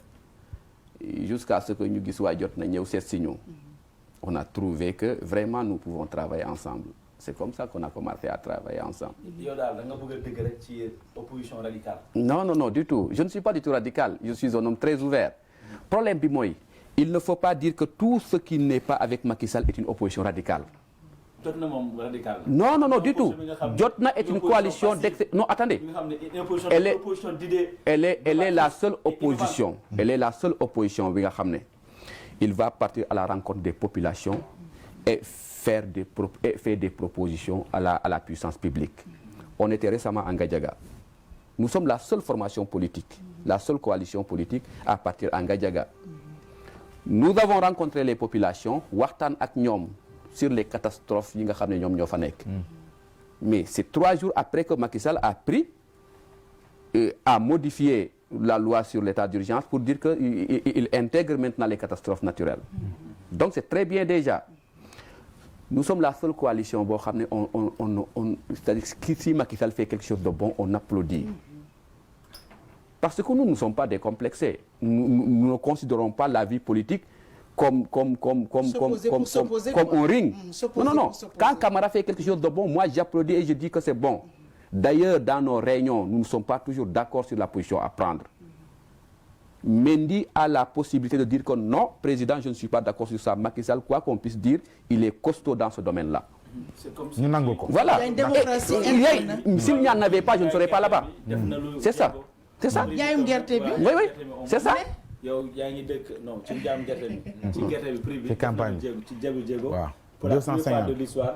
qu'on est le kilo xam ne dem 285 ba 285. Mais est-ce que vous êtes d'accord sur la quantité parce que sànq dañuy am na problème. Est-ce que là vous êtes d'accord sur la on parle de 1 million. Mais les chiffres sont faux. Ouais, 1 million 800. C'est une avancée considérable. C'est-à-dire du fait que 1960. 60 ans après l'indépendance. Non. Ça quand même. Ça quand même un élève du CE2 te dira que c'est la marche du monde qui est comme ça. waaw c'est-à-dire que loolu moom c'est la marche du monde qui addina moom mooy doxee noonu. de l'indépendance à maintenant. indépendance ak léegi. l'élève du CM2 xamul ne. depuis 1960 ba tey. gerte bi. mais loolu c'est normal. oui léegi boo ko évoqué l'élève du CM2 man damay wax rek pour ñu dem xam nga da nga tey Macky lu mu def diggante bi. il bu mu demee ba tey diggante bi ni gerte bi yokku na. diggante bi ni problème ndox bu mu amoon Dakar mi ngi réglé ndànk-ndànk. diggante bi ni électricité bi. waaw mais c'est la réalité. parce que nañu waxante dëgg. gerte gi lu tax ñu yokk ko chinois yee ñëw jëndee ko prix bu cher. ñu xam ne mieux Camara. foofu ngay dugg moom moo koy tontu. wax nga dëgg man yow laa àndal. foofu la. mais Camara mieux que ça. mbir yaa ngi yokk. waaw mbir yaa ngi baax. gerte gi yokku na. chinois yi fa jaar. mbir yaa ngi yokku et c'est très important ce mot là mbir yaa ngi yokku. effectivement mbir yaa ngi yokku diwlin baa ngi yokku Covid baa ngi yokku. dëwlin baa ngi yokku non Cissé defal ndànk non Cissé defal ndànk rek yow yaa ne mbir yaa ngi yokku. yow yaa ne mbir yaa ngi yokku. nga këf ko waaw voilà te man jàpp naa ne waaw mais Cissé nag man Mendy il faut ngeen man may répondre question yi wala. bàyyi ko mu leeral. ah Camara. mënuñoo napp. man may répondre question yi. mooy gan gi wuy ma xaaral defal ndànk. Mendy je veux apporter quelque chose de très important. bàyyi ko mu ñëw waaw. te loolu xam-xam la. mooy pourquoi ñu wax ne il y a une quantité extraordinaire et que les prix augmentent. loolu en économie quand même. Quand un produit est rare, ça devient cher. C'est clair. te fi mu nekk nii le tonnage qu'ils ont dit tonnage bi ñu wax amul. 1 million 800. ça n'existe pas. ba pare fan ngeen ko teg parce que ñoom dañu joxe ci. parce que man. je suis un pur produit du village. Ok. Je suis à Thiaré Ndialgui tous les week-ends. Vendredi soir, je quitte Dakar pour aller dans mon village et je reviens le lundi matin. Donc vous avez à peu près la production de Fatick. Moi-même, j'ai une production. Vous ne pouvez pas, si vous enlevez la production de la région de Fatick, dans la production arachidière, mais d'autres des lu bëri. Ça c'est clair, le bassin arachidier, c'était le Sine Saloum. Après maintenant, il y a une prolongation vers le Baol. Après ñoom Mendy ñëw dans la Casamance, ils sont pas des arachidiers. Ça je le sais. Mais le tonnage qu'ils ont dit, ça n'existe pas. Vous pouvez faire vos enquêtes. Donc yéen fan ngeen ko xayma dafa dëgg bi fan la nekk fan ngeen ko xayma à peu près. Nous pouvons avoir quelques mais ça fait moins d'1 million de tonnes. OK. Xam nga pourquoi? Parce que les prix ont augmenté et présentement boo demee paysans yi presque amatuñu lu ñu jaay parce qu'ils ont tout vendu. Donc ça veut dire que denc ñu semence. denc nañ semence am na ñoo xam ne denc nañ les vrais cultivateurs à chaque fois ñoom dañuy denc semence. mais problème bi mooy la situation est telle que dans la zone rurale mais c'est très difficile. léegi ñoom jaay nañu gerte. jaay nañ lépp jeex na kon dafa matul woon. matul sax. jaay nañu. ils ont tout vendu pour faire face aux urgences du moment. donc yow yaakaar ne président fan la teg loolu tey jii lan la. président day politique gouvernement bi fan la teg pour nax Sénégalais. gouvernement bi day politique 1 million 800. gouvernement bi day politique. te ci loolu laa bëgg a ñëw. gouvernement bi day politique. te politique bi ça a atteint un niveau insoupçonné. imaginez mu ne léegi les ministres là ils feront face à la presse. Oui. À vous autres pour expliquer aux Sénégalais li ñuy def. Dans un état normal, un ministre ne fait pas face à la presse pour expliquer à la population ce qu'il fait. Pourquoi? Parce qu'il y a l'Assemblée nationale qui est là. Qui représente les... L'Assemblée nationale moom moo représenté peuple bi Cissé. wax naa ko fi ak Mendy. noo mën a jëlee Assemblée nationale teg ko fële ne léegi journalistes yi yéenay el di poser des questions au ministre bu neexee ministre bi di ko répondre parce que le journaliste n'a aucune autorité sur le ministre. Alors que l'Assemblée nationale, oui, il est investi d'un pouvoir.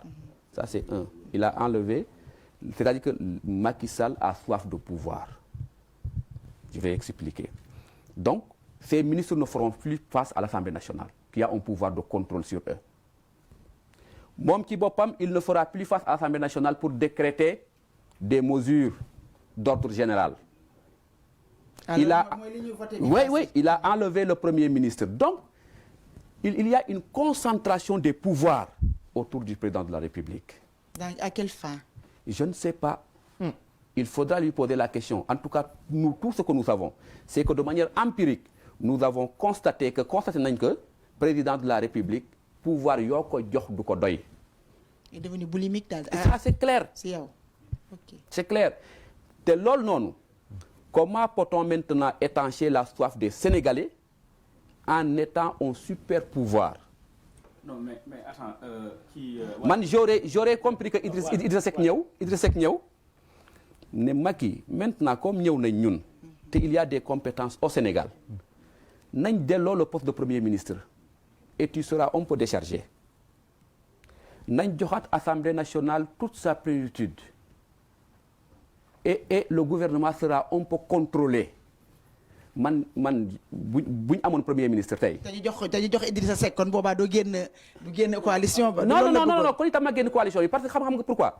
Dama mais mënuma wax wa Sine Macky Sall programme bi demul fenn il peut vision jam ñaajo la yépp ba paré ñëwaat di leen naan waaji kat légui amna vision bu sori de c'est mais bu fekkone Idi du génn noonu bu fekkone Idi du génn noonu bu fekkone Idi du génn noonu peut-être di nga am benen position ñu def ko premier ministre légui etc. Est-ce que do togon ci coalition Idi 2019 bo nek ci opposition dama gëm moy del proposer c'est ça que nous faisons waaw déglu ma rek déglu na la del proposer té boy proposer li nga xamantene Sénégalais beaucoup wala beaucoup jàng rek nañ ci gis boppam xam bu mooy tudd 1960 dama ne que boo xoolee politique agricole jëm ci wàllum gerte bi luñ ko tegee malgré les différents présidents yi fi jaar président Macky Sall 285 ñun ñëpp ay doom béykat lañu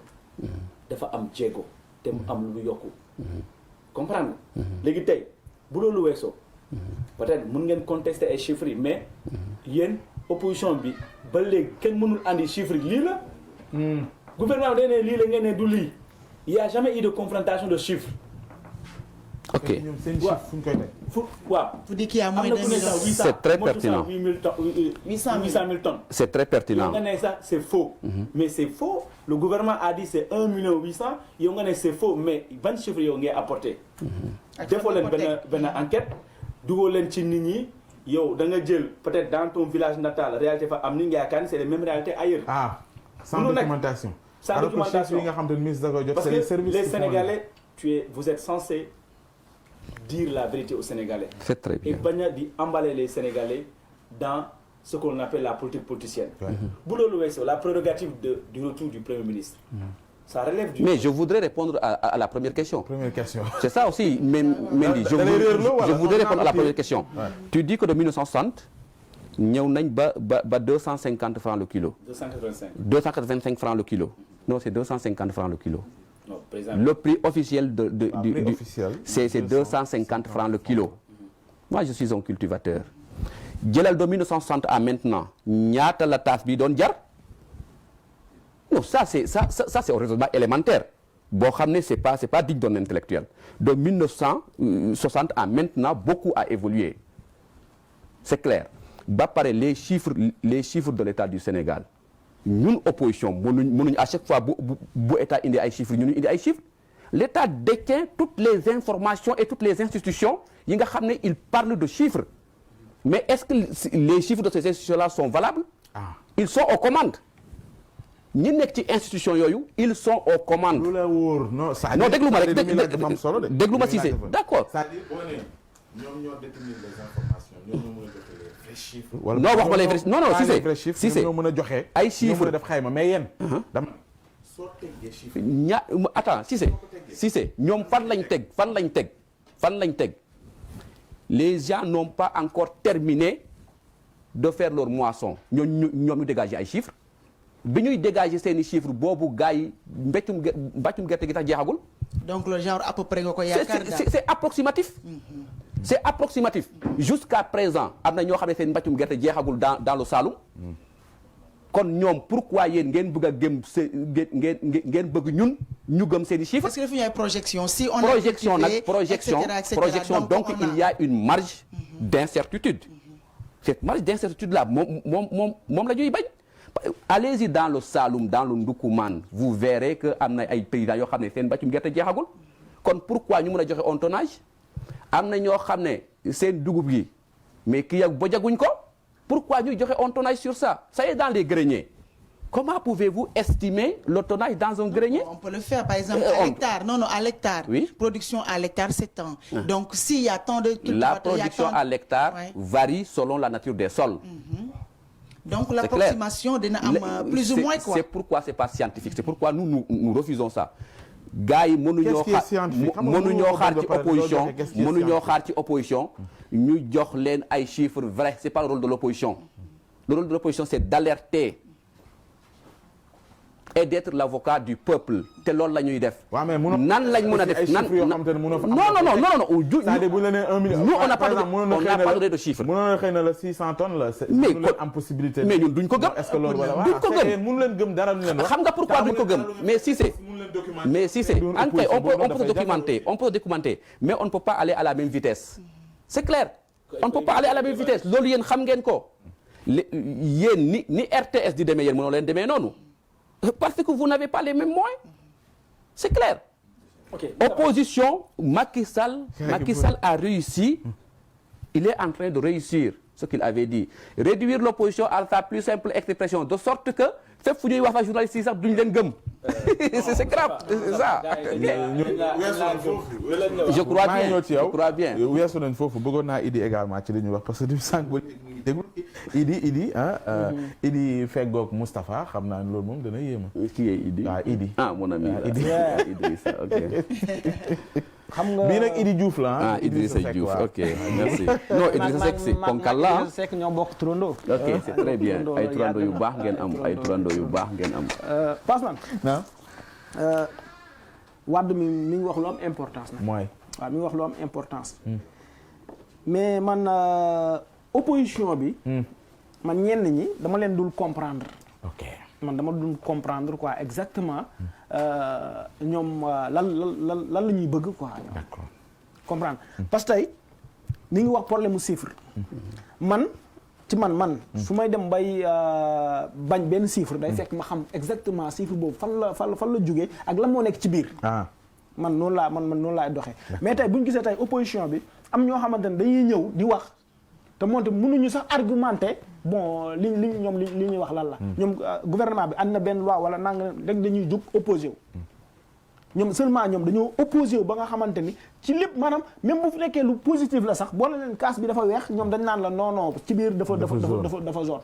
foog ñu ànd loo xam ne dañ ko ci sikkal te yaakaar naa ne loolu mënul avancer loo suñu réew donte nag dëkk bu avancé day bokk ci opposition boo xam ne day taxaw strict taxaw na ñoom lii la ñu bëgg. maanaam xaaroon nga ci ñoom. buñ ne 1,8 million ñu ne non. waaye réellement nañ ko jege ci 1 million de tonnes wala 800 ok ñoom tamit yenn saa yi fokk ñuy tontu ay affaires yoo xam c'est scientifique yoo xam ne parce que sax ci seen coalition na am ay borom xam-xam yi nga xam dañ xam nañ ci wàllu mbay mën nañu def ay évaluation xam nga tey dafa wax lu am importance Wade maa ngi ñëw xaar bu jeexalee rek nga jël xam nga tey ñoom tey lu am ci réew mi donte président mooy le plus informé ñoom ñoo fa war a jiitu saytu ko ba pare toog jàngat ko ba pare soo ko xam liñ ciy wax mais la plupart da ngay gis tey benn problème day am sax ñoom suñu ñemee après li positif duñ ko ci génnee mais li négatif rek lañ ciy génne man dama bëgg a xam comme ñoom en tant que ay politiciens en tant que ñi nga xamante ni xam nga yaakaar nañ ni ëllëg ñoom ñoo war a jël pouvoir li ñu yoree baax yi fi ne. ok ñoom lan la ñuy xaar ci président Macky Sall. boo xamante ni ñu xam ne ñoom lii bu ko defee ñoom ñu ñëw nekk ci ginnaaw. loolu laaj la dama bëggoon dugal bi nga xamante ne moom la internet yi nekkee ku mel ni Awo Ahmad moom mu ngi ci commentaire yoo xam ne xam naa ni waa kër Moustapha Wade la mu ngi contesté position wu Omar Apo Mendy mu ngi également maanaam daal gouvernement bi lépp lu muy joxe ci chiffre ay faux la ministre directeur général yi Sonacos ak waaw yooyu yëpp ban moo ci dëgg voilà c'est une question bu muy posé ak yeneen yoo xam te ne daal mu ngi ci moom Awo Ahmad ñu ngi koy bu baax moom mi nga xam muy commenté def ci subaak léegi ak ñi nga xam xëy na di ñu teewlu moom moo leen gënal foofu ñuy bind ñoom ñëpp moo tam nekkoon nay dugal moo dumi chiffre nay dugal chiffre waaw Awo Ahmad del dugal chiffre waaw yow tamit looy réagir ci li Idi ok damay gërëm bu baax Idi di ko nuyu ci café gu neex bi mu ma jox déjà c'est très bien mais Idrissa ñun en tout cas nous dans la coalition Jotna nous ne sommes pas une opposition nihiliste ñun salué nañ plusieurs fois lu baax loo xam ne Macky Sall def na ko notamment dans la gestion de la Covid ñun wax nañ ci lu bëri mais li ñuy xaar ci Macky Sall mooy qu'il soit un vrai président de la République de tous les Sénégalais. lan la ñuy très bien ko ñu respecter présentement nii Macky Sall est le seul Sénégalais bi nga xam ne il connaît la date exacte d'une élection le jour et l'heure de l'ouverture des bureaux moom kese moo ko xam et ça c'est normal. te Sénégal yu ñëpp a ko bokk. On parle de démocratie. Et on parle de démocratie, ça c'est un. Deuxièmement, mais chiffres yi Idrissa noo bëggee ñu gëm ay chiffres yoo xam ne mais affaire bi pareegul les récoltes ne sont pas encore terminées. Et vous voulez qu'on donne des chiffres ñun mënuñoo joxe ay chiffres. te duñ ko joxe parce que bu ñu ko joxee ça sera de faux chiffres. fi mu nekk nii pour nga mën a évaluer la récolte au Sénégal il faut au moins la fin du mois de mars. ba ñu jaay ba pare. ba ñu récolter sax ba pare. bu ñu mais récolte yi pareegul. je vous assure pareegul. et si c'est je crois qu'il est en tout cas ceux qui sont dans le Saloum savent que gars yi gerte gi pareegul.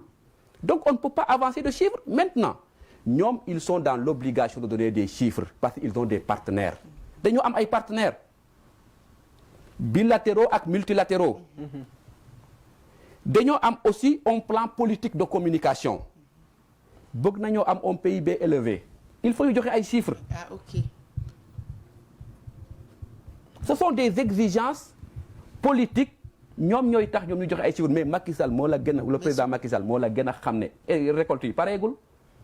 La proposition ñun au niveau de la coalition Jotna nous faisons des propositions tous les jours. Mais Macky Sall bi nga xam ne le président Macky Sall bi nga xam ne il n'a pas écouté ses conseillers comment voulez-vous qu'il nous écoute? mais yéen a nekk ci côté opposition bi. xam nga tey Ousmane mën na bañ a déglu clair mais yow mi nga xamante ne da ngay opposé wu à chaque instant maanaam tey président mën na wax benn affaire yow nga taxaw donte conseil bi kon xam nañ tey Sénégal ni muy doxee. ki la dénk ay noppam fu la neex nga koy dégloo. kon c'est bon mais ki nga xamante kon Idrissa Seck. comme moom fu ko neex lay. non xam nga tey man li may xaar comme si opposition bi. xam nga tey am na loo xamante maanaam pour ñu bañ la déglu sax da nga koy wax. pour ñu bañ la déglu da nga koy wax mais tamit mu nekk ay argument yoo xamante ni dafay solide. ba maanaam ku la dégg nga wax. sax yow da nga yóbbaale sax sa mouvement wala sa association wala sa kii bi nga yaaro ñoo xam ne ñii kat dëgg moo leen tax a jóg mais tey kon sànq Keller wax na ko bu fekkoon Idi duggoon na nekk président de la kii. premier ministre xëy na gars yi am na njort ni xëy na loolu mën nga fa rester. mais gis nga ni xëy na dem na ba mu jeex. yow nga génn xam nga tey ku nekk ak ñi ngay xalaatee. yow ñun man sama bopp mën naa nekk seen opposition. parce que man damay xool ñi nga xamante ne ëllëg ñoom ñoo war a jiite ci Sénégal. ñoom ci instant bii nii instant bi nga xam ne jiitaguñ Sénégal ci yenn moment la ñuy dox. ci lan la ñuy dox ci lan la ñuy lijjën ci lan moo nekk seen option. mais tey Sénégal dañuy xool ki nga xam ne moo ëpp ampleur ki nga xam moo ëpp presque li muy wax après ñu jox ko bopp. ñu jox ko bopp fekk na kooku amul sax adresse yoo xamante ni yu solide. d'accord man dara rek moom moo kii sama par rapport à la culture arachidière. mooy bu fekkee 1,8 tonnes lañ am moi je conteste pas. kon lu tax tey. waa Sonacos di tiit.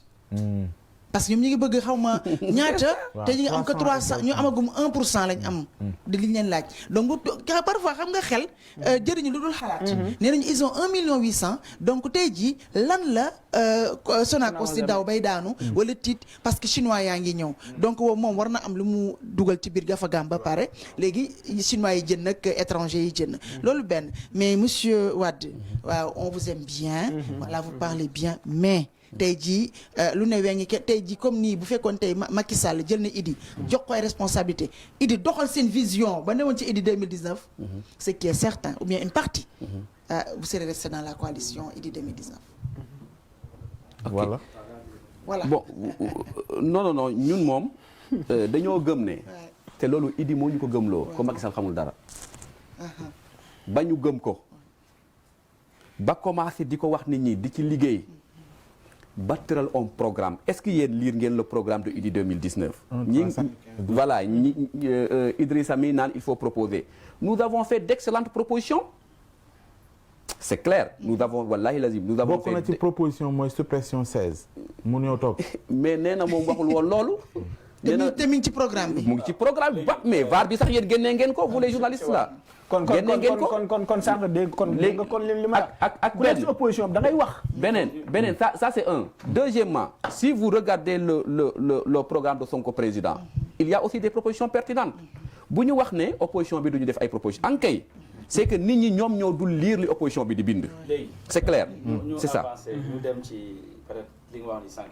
ce débat bi commencé na am comme ñeen ñu ànd ak yéen waa ADD wala ñeneen ak ñeneen boo jéem a tàkkale opposition bi rek commentaire yi moom gars yi non mais nous on est non man commentaire lu leen neex non ñun on est des démocrates oui non ba pare comme café gi bu tegoo nii après gars yi dañuy waxtaan ku ne la nga xalaat wax ko ku ci nekk la nga am ngay joxe c'est ça koo xamante ne yaa ngi saaga it loolu nga am waaw sa saaga nga am ñun on est grave duñu tere bu génnee daanu naan café daañu añ daañu dem ñun suñu yoon ñun Sénégal moo ñu ñor sax su pare nañ pour joxe suñu jëmm ji nag ci saaga donc très bien képp kuy commandé sax man may naa la sax bul commandé fekk suñu Ouest Foire boo ñëwee ñu ubbi la bunt bi fekk fii ci plateau bi ñu jox la micro nga wax jox la café gu tàng ñu respecté li nga xam ne mooy waaw bañ a saaga ku nekk looy commenté argumenté ko teg ko ci kii suñu juumee ñun wax leen ñu da ngeen a juum lii mooy information bu baax bi Passeman pour man li ngay def nii jaru ko de ak yàlla ñun yàgg nañoo gis yu gën a gaaw yi te gis nga nit abo ne t'en fais pas xam nga lu mu wax ko daf may jox beneen réflexion parce que xam nga ñi ngi ci débat bi nga xam ne nee na ni laa weesul nga joxe ay kii nga évoqué chiffres yi nga xam ne méngool ak ratio population bi xam nga loolu quelquefois moom jéem na argumenté wu mais def na ci erreur ki yeewagul waaw ki yeewagul léegi loolu laa bëgg a ñëw xam nga population bi tey on vous attend sur les questions agricoles maanaam lu ñuy def ba développer suñu agriculture lu ñuy def ba ndox bi nga xam ne quartier bëri am ñu ndox ñu dëkk leen ci lu ñuy def ba électrification nga xam ne la santé waaw maa ngi ñëw ci loolu Macky Sall nee na il faut dëkk yi yëpp am courant lu ñuy def ba Kolda gi nga xam ne Kolda bu tuuti boobu bëgg na presque 33 postes de santé lu ñuy def ba village boo dem mu am benn case de santé case des tout petits etc. fonctionnel avec un personnel qualifié fonctionnel kay qualifié bu ñu affecté mais tey le débat boobu mi ngi nekk ci ginnaaw mais beneen opposition bi depuis presque une semaine ñi ngi bëgg développé wu Macky Sall il faut mu andi premier ministre parce qu'il ne peut plus tenir moom kese il est au four et au moulin mais est-ce que loolu c'est vraiment un débat que l'opposition c'est que dañ ko topp ci benn débat bas de gamme alors que ñoom waroon ko mën a relever en fait même yow ci sànq sa wax nga ko même dëmb sax ça occupe presque les plateaux de télévision que premier ministre dafa war a ñëwaat wala ñi nekk ci pouvoir bi ñoo leen ne wax leen premier ministre ñëw on comprend plus alors que Macky Sall moom après 2019 bu mu gagné moom moo tëral politique am il ne veut plus de premier ministre il veut être aux commandes topp leen ko ci ngeen continuer di proposer maintenant yéen amatoo leen sa premier ministre léegi moom ngeen di dialoguer communiquer avec lui directement c'est plus simple mais pourquoi voulez-vous que ñu topp Macky Sall ñun buñ ko topp Mais quelle est la pertinence d'un Premier ministre? Voilà. Quelle est la pertinence d'un Premier ministre? Parce que Abdoulaye Wade avait un Premier ministre, mais il faisait tout. D'accord, Camara. Mais au-delà de la pertinence qui va tout à l'heure évoquer, mais pourquoi c'est l'opposition qui devrait porter ce combat?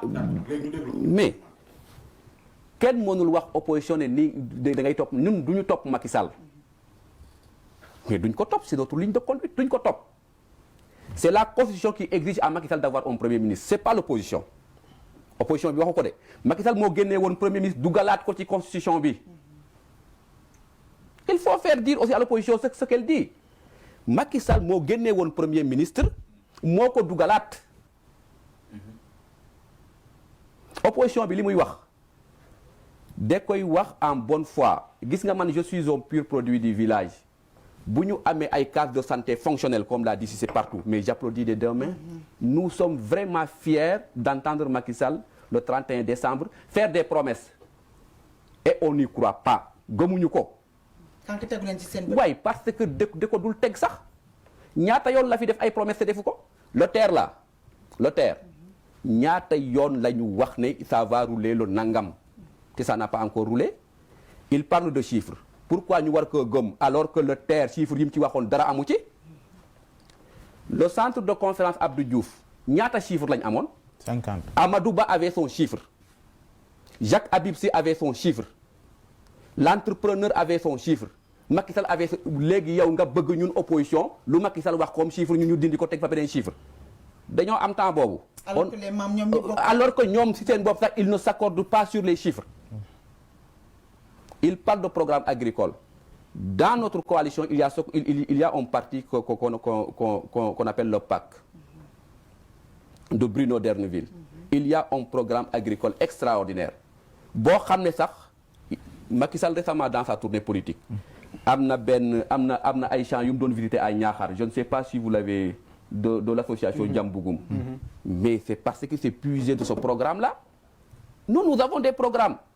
Mais gars yi ñoo ko dul lire ba pare Mendy nous ne sommes pas des nihilistes wallahi lazim bu Macky Sall defee lu baax ñun dañ ko gis nga bi Sénégal jëlee deuxième dans le monde dans la gestion de la Covid-19 on a applaudi on a félicité le président Macky Sall. mais à part ça fan la def effort boo xam ne nga félicitations est-ce que gis nga benn affaire bu mu def depuis 2012 ba tey. ou bien depuis 2019 parce que 2019 moom mbas mi moo ñëw 2020 bi. mais yow lan nga gis positif boo xam ne tey da nga ñëw Macky Sall gongo. am na loo xam ne mu ngi koy def je suis parfaitement d'accord. mooy le fait de creuser encore le déficit budgétaire mën naa indi ay retombées économiques extraordinaires. mais xam nga loolu mënoo ko expliquer population bi. am na loo xam ne c'est tellement technique que même am na ñu jàng sax mënuñ koo mënoo ko leen expliquer. wala boo ko naree expliquer mënoo ko expliquer en wolof il faut mu nekk dans un plateau en français loolu la. mais am na lu ba mais am na version simplifiée mais même boo joxoon Mendy boo ko joxoon tey l'État du Sénégal mais il va faire quelque chose mais maintenant li muy def par rapport ak moyens yi ñu ko jox est-ce que ça sera adéquat loolu la ñuy wax fi mu nekk nii dans la gestion de Macky Sall du président Macky Sall li ñu ci gis mooy il y a de la corruption à gogo. way OFNAC moo ko wax c'est l'OFNAC qui l'a dit. ba pare tous les corps de contrôle l'ont dit te pourtant il n'y a aucune sanction te looloo taxoon ñu mere woon Ablaye Wade je l'ai dit à l'entame de mes propos. C'est-à-dire que bu programme amee il doit y avoir un système de suivi évaluation. dañ ko war a suivre Mendy évaluer ko 1000 milliards Covid bi 1000 milliards Covid bi dégg Mendy 1000 milliards Covid bi. dans la première dans xam nga yow itam. non da nga dugg ci ordre de contrôle nga taxaw nga ne corruption am na partout te kenn amul benn sanction danañ taxaw xam nga sànq évoqué nga fii la démocratie. Vous avez évoqué la démocratie sénégalaise. Quoi que l'on puisse dire, c'est une démocratie de référence en Afrique de l'Ouest. Au moins. Mais non, ce n'est pas une démocratie de référence en Afrique de l'Ouest. Beaucoup de pays nous ont devancés en Afrique de l'Ouest.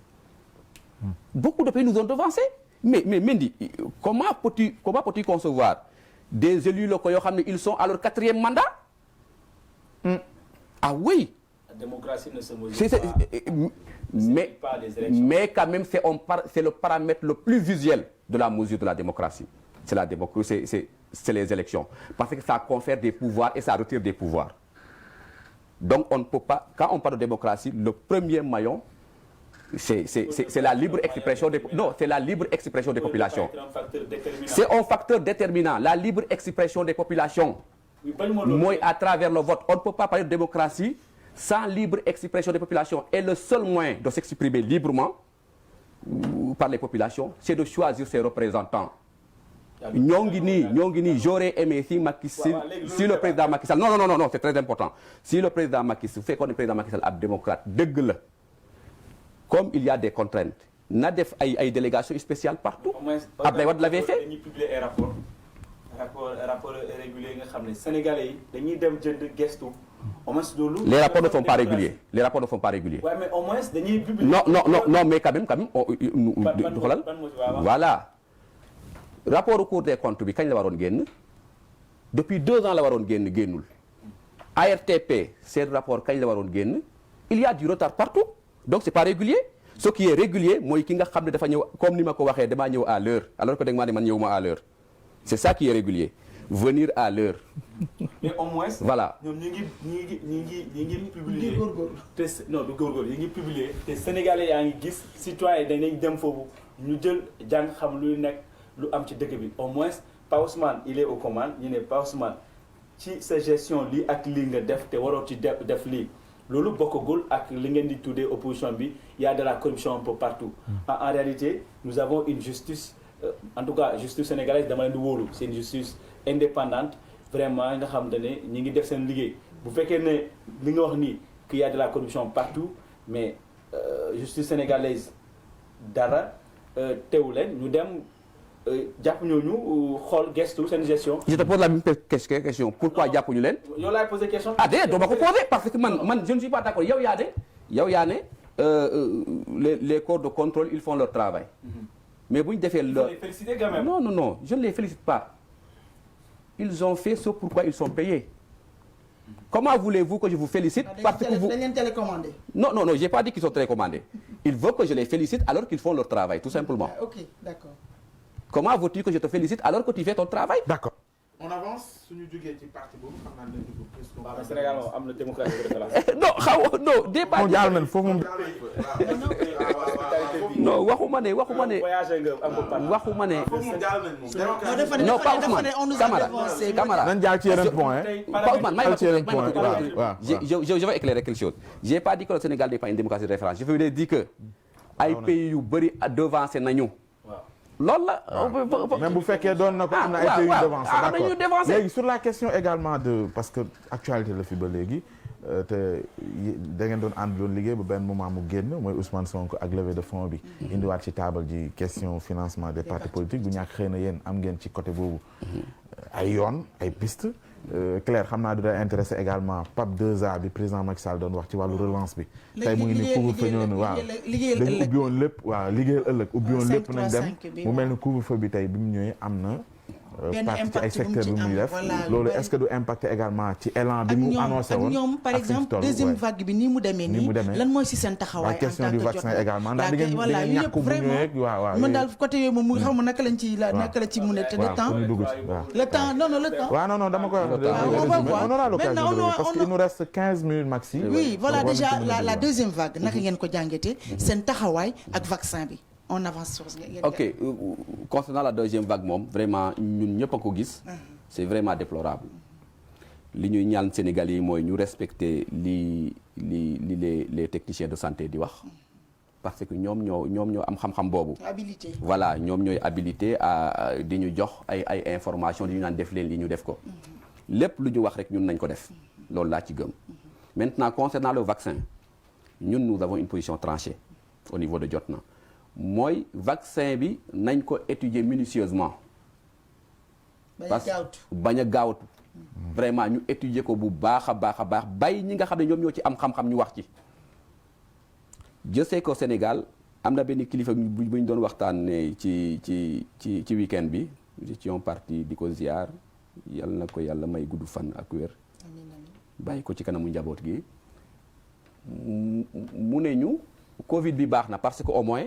tax na ñu gis yeneen boroom xam-xam ñoo xam ne naruñu woon leen a gis te Sénégal wane na ne quand même c'est un champion en matière de médecine kon nañu bàyyi ñooñu ñu xool ko bu ñu ko xoolee ba pare ne baax na kon que ñu ñëpp ñu d'accord ci te politiciens yi bàyyi ko carrément ak ñoom parce que loolu mooy seen liggéey ñoom te yàlla xam na ne ils sont une autorité internationale mën nañ cee wax bu baax a baax qu'on se précipite pas nañ leen bàyyi ñu étudier ko jusqu'à trouver la bonne formule. comme ni ñu defoon ak Artemisia bi parce que bi mu voilà yegsee dañ leen jox ñu saytu voilà ñu saytu ko c'est très bien. ak chloroquine beeg yëpp dañ ko saytu ba pare joxe seen avis léegi loolu nga bëggoon daal vaccin bu ñu def voilà ñu defe ko noonu bañ ko yàkkamti du tout ñu jël le temps qu'il faut pour étudier ça. parce que pour yow daal y a pas urgence pour le moment nañ def mesure barrière voilà en attendant ça et couvre-feu beeg relance économique beeg au moins ñi nga tudd sànq dañoo am solo ñi nga tudd sànq ñoom ñoo toog xalaat xool mbir mi ku ci nekk ci li ngay yëngu ñu daal di dégager benn solution jégal ko président de la République ci loolu la sukkandiku jël décréter état d'urgence ak couvre-feu au moins yooyu reconnaître nga et nous le respectons ñun dañ ko respecté bu baax a baax couvre-feu bi saa yu nous sommes des républicains voilà ba pare le couvre-feu a encore étranglé mais c'est clair waaw loolu c'est la conséquence c'est une conséquence xam nga aussi boo accepter dara aussi il faut accepter les conséquences. La conséquence est que dans le secteur informel vraiment affaire yi doxatul. impacté na ko dangereusement et ça va impacter aussi le PAC 2A. Ah oui. C'est ça le problème. Ah oui. Mais retard yi ñu am déjà ci seen projet yi. C'est ça voilà. te day yokku.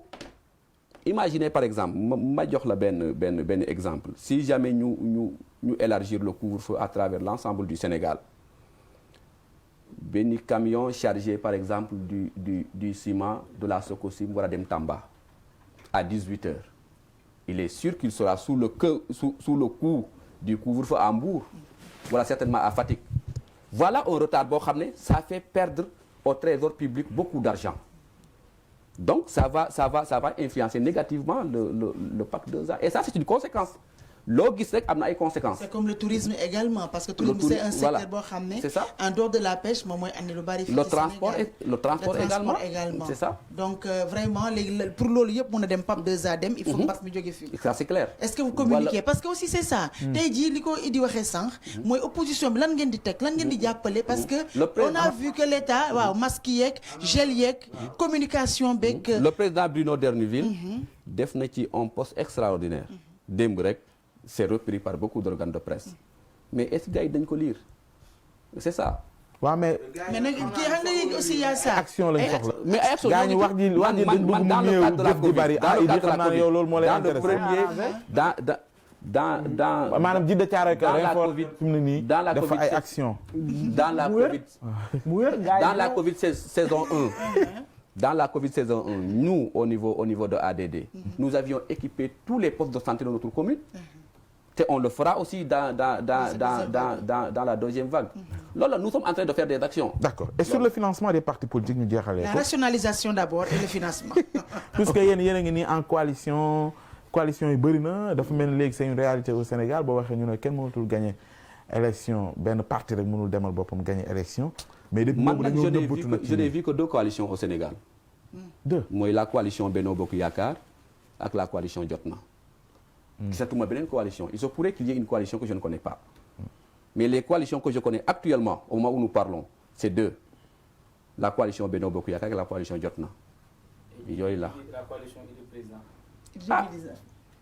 wala Benno élargi la mais boobu non mais tas na mais tas am na ñu des. non je ne veux pas compromettre ça alors que nous avons des sur le financement des partis politiques. ñëpp demuñu boo nee tas na Boubacar Camara bokkoon na ci yéen mu dem créer coalition am. waaw xam nga. jot na Sonko génn na aussi tamit ci jot na Sonko génn na ci jot na dem ak boppam ay coalition ku ci nekk. mais ban coalition ngeen fi gis muy tenir ay instances am jusqu'à présent à part la coalition Benno Bokk Yaakaar ak jot na. La coalition de Boubacar Camara, vous ne connaissez pas son nom. moom dafa génn rek. moom moo wax ne il y a une coalition de Boubacar Camara. vous ne connaissez pas son nom. xamoo turam te journaliste si Chevron les gars. yow Mendy non Mendy il ne faut pas polémiquer pour polémiquer. moi je te connais. D'accord sur la financement sur la question du financement des partis politiques.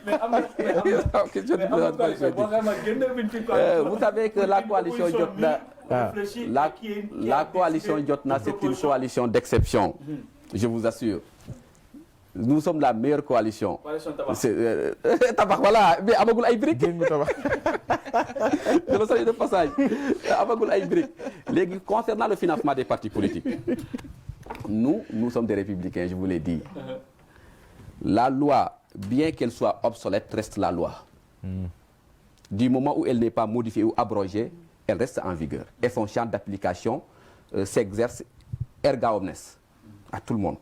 Donc, ñun li ñu gëm mooy maintenant on a jugé que c'est obsolète nañ ko reconduire à l'Assemblée nationale waxtaanewaat ko parce que c'est pas normal aussi que le parti au pouvoir di bénéficier wu des largesses du pouvoir et que l'opposition n'en a pas boo gisee opposition bi mënul def liggéey bi ngeen bëgg ñu def c'est parce que nous n'avons pas aussi les moyens de le faire. mais loolu taxuloon mu bëgg a créer chef de l'opposition. loolu taxuloon mu bëgg créer chef de l'opposition pour jox leen moyens yi. waaw mais nu mu mujjee chef de l'opposition bi nu mu mujjee. waxoon na may naa nekk chef de l'opposition waaye def maa ne léegi daa ñëw ci wetam foofu la mujjee Mburoog Sow la mujjee. mais y a vous également y a Sonko. c'est pourquoi Camara ñun mënuñoo gëm les promesses de Macky Sall. Chef de l'opposition on l'avait brandi ici c'est ça on l'avait brandi ici. On avait dit que c'était Abdoulaye Wade parce qu'il détient l'opposition parlementaire. D'autres avaient dit que c'était Idrissa Seck parce que moom moo ñëw deuxième au présidentiel. Actuellement gars yaa ngi naan c'est Sonko mais on n'en parle même plus. D'accord mais man Idi man fi may intéressé xam naa ne yooyu foofu daf lay intéressé mooy maanaam saa yi ñu yëkkatee financement des partis politiques soo xoolee ci réew mi du aboutir. Parce que li ciy nekk ci ay xeetu njuuj njaaj yoo xamante ne dafay jafe sax pour parti wala mouvement sax boo xam dañ naan askan wi lañ fi nekkal. pour askan bu soxlaa xam ñoom traçabilité seeni koppar fan lay bàyyeekoo ak dépenses yi naka la pour que ku soxla rek ñu ne la xool mu ngi nii. demal directement suñuy compte ngi nii suñuy nangam. c'est difficile. rawati nag bu dee coalition nga xam te ne ay coalition de parti la coalition de mouvement coalition d'association est-ce que ñoom jot na bii. jot ñoo jotal taxawal. système boo xam te ne day am traçabilité nga xam yow Idi heure bu la neex dugg xool di xam kan la ak nangam loolu noonu pour mën a xam koppar yi fan lay bàyyeekoo. c'est ça parce que jamono ji léegi yaa ngi dégg góor jigéen bi ni mel ci àddina franc-maçonnerie kenn waxatu ko nga xam te ne du koppar bu dul jeex la ñu am ñoo fekk la fi nga toog yow Idi accompagner la après nag ñu am ay part jaay suñu géej gi suñu pétrole baa ngi nii ak leneen risque la ci réew mi te yooyu ñu ngi ci toog te duñ ko wax. mais est-ce que yooyu yàgg fi nag yow tamit Ousmane yooyu yàgg na fi lu koy régler li koy régler leen dafa gën a doon léegi waaw pour nga wax li koy régler du yomb. xam la moo fi manqué un bon citoyen. luy bon citoyen. xam nga tey politiciens yu bari ñoom seen bopp gëmuñu li ñuy wax ñoom seen bopp maanaam ñoom gëmuñu li ñuy wax parce que il suffit que boo ñu waxee kii dañuy bind xam nga bind dafa yomb maanaam bind ni ëllëg lii laa bëgg a def wala lii ak lii ak lii ak lii te yow xam nga ni buñ la faloon doo ko def. parce que loolu taxulaa jóg maanaam kii bind leetar pour naxe kooku lu nekk ci xalaat bi ci lu rafet da koy wax rien que pour wax la. mais ki nga xamante ni li nekk ci xolam mooy Sénégal moo ko ñor développement Sénégal moo ko ñor ko warul xool intérêt personnel kon ci li ñuy wax te boo xoolee ci ñoom lu bari seen intérêt personnel la ñuy doxee. kon ci mbiru koppar yi tey jot na doit être à l'aise pour wax ñu moom ci mbiru financement yi fan la ak nangam bu dee ne li ñuy wax ñoom am ñi ngi ci ñoom xam nga lan laay xaar man ci opposition bi koo xamante ni tey dara du ko ñor lu dul Sénégal maanaam dara du ko ñor moom doo ko gis muy wax le mot jeu. kon li ko ñenn ñi employé ñoom li ñuy wax mooy nous ak société bi maanaam tey Sénégal fa mu toll. tey boo xoolee tey lu tax affaire yi yàqu politique yàqu mooy ñi ko warul def ñoo koy def. ñi ko warul def ñoo koy def. ñoo koy def te waruñu ko tey xam nga tey passement njiit dafa am importance mooy ki lay wax pour nga dégg kiy jëf ngay roy ci moom mais tey suñu kilifa yu bari tey du kenn amul kenn dul roy ci ñoom parce que seen waxi tey du méngee ak seen jëfi suba. merci. sur la question. ok je suis très à l'aise ba pare je veux répondre à Idrissa. ok dama ko bëgg a wax ne il n'y a pas une société amul benn famille boo xam ne dañoo ne ñii ay politiciens kese la ñuy jur. am famille boo xam ne dañoo ne ñii ay apolitique kese la ñuy jur. amul dëgg la. politiciens yi ñun ak ñoom ñoo bokk ndey ak baay. ci kër yi lañ génne. ci kër yi lañ génne. donc problème bi nekk ci politicien bi moom moo nekk ci yow. ci nan. gis nga les faiblesses yi ngay wax nii. moom moo nekk ci politicien bi moo nekk ci yow. tu as été très pertinent au début en disant non may ma rek bay xam nga tey na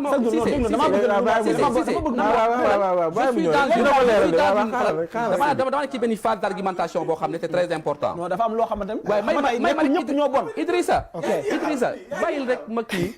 non xoolal Idrissa je reviens à toi xam nga c'est très facile de critiquer les autres. 3 minutes lañu dugal ci yooyu yëpp. may ma rek Cissé may ma rek Cissé. donc citoyen bi avant muy critiquer politicien bi. alors que le politicien aussi est un citoyen. na wone moom ci boppam des exemples de cohérence et de concordance dans ce qu'il fait. c'est très important. ñun nous avons choisi le plus difficile. man mënoon naa nekk fonctionnaire de l'État du Sénégal. bañ a dugg ci benn politique di def li may def. yow Idrissa mënoon ngaa nekk journaliste. def li ngay def bu ngoonee nga ñibbi doo dugg ci lenn. comédien.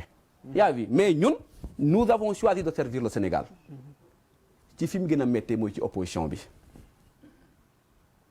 kon au moins nous jusqu'au moment où nous parlons am na lu ñu gëm te ñu ngi koy doxal te wallaay lazim te voilà te c'est ça ba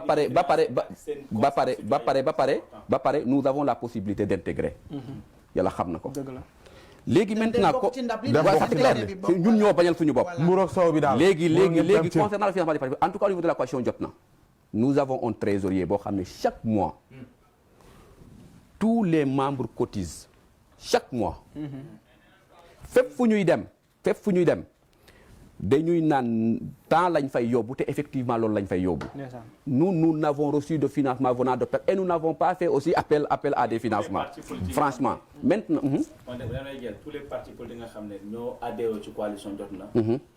chaque mois. dañuy tànn ci seen biir parti ñan ñooy cotiser pour parti. non organisation bi ci wax mooy cotiser. waaw loolu dama lay expliquer rek renforcer la. donc am na benn parti nga xam ne am na ku ci bokk. ñoo dañuy cotiser ça veut dire que coalition moom Jotna ñu ngi cotiser. waaw donc yéen xam nga fu ma d'accord ak yow mooy. tey vous n'avez aucune obligation de résultat. envers les peuples, envers ta commune.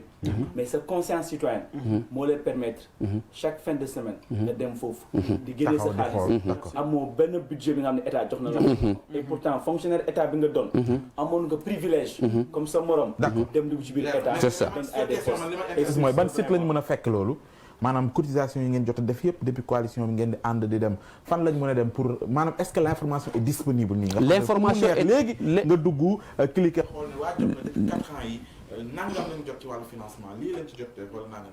L'information est très disponible.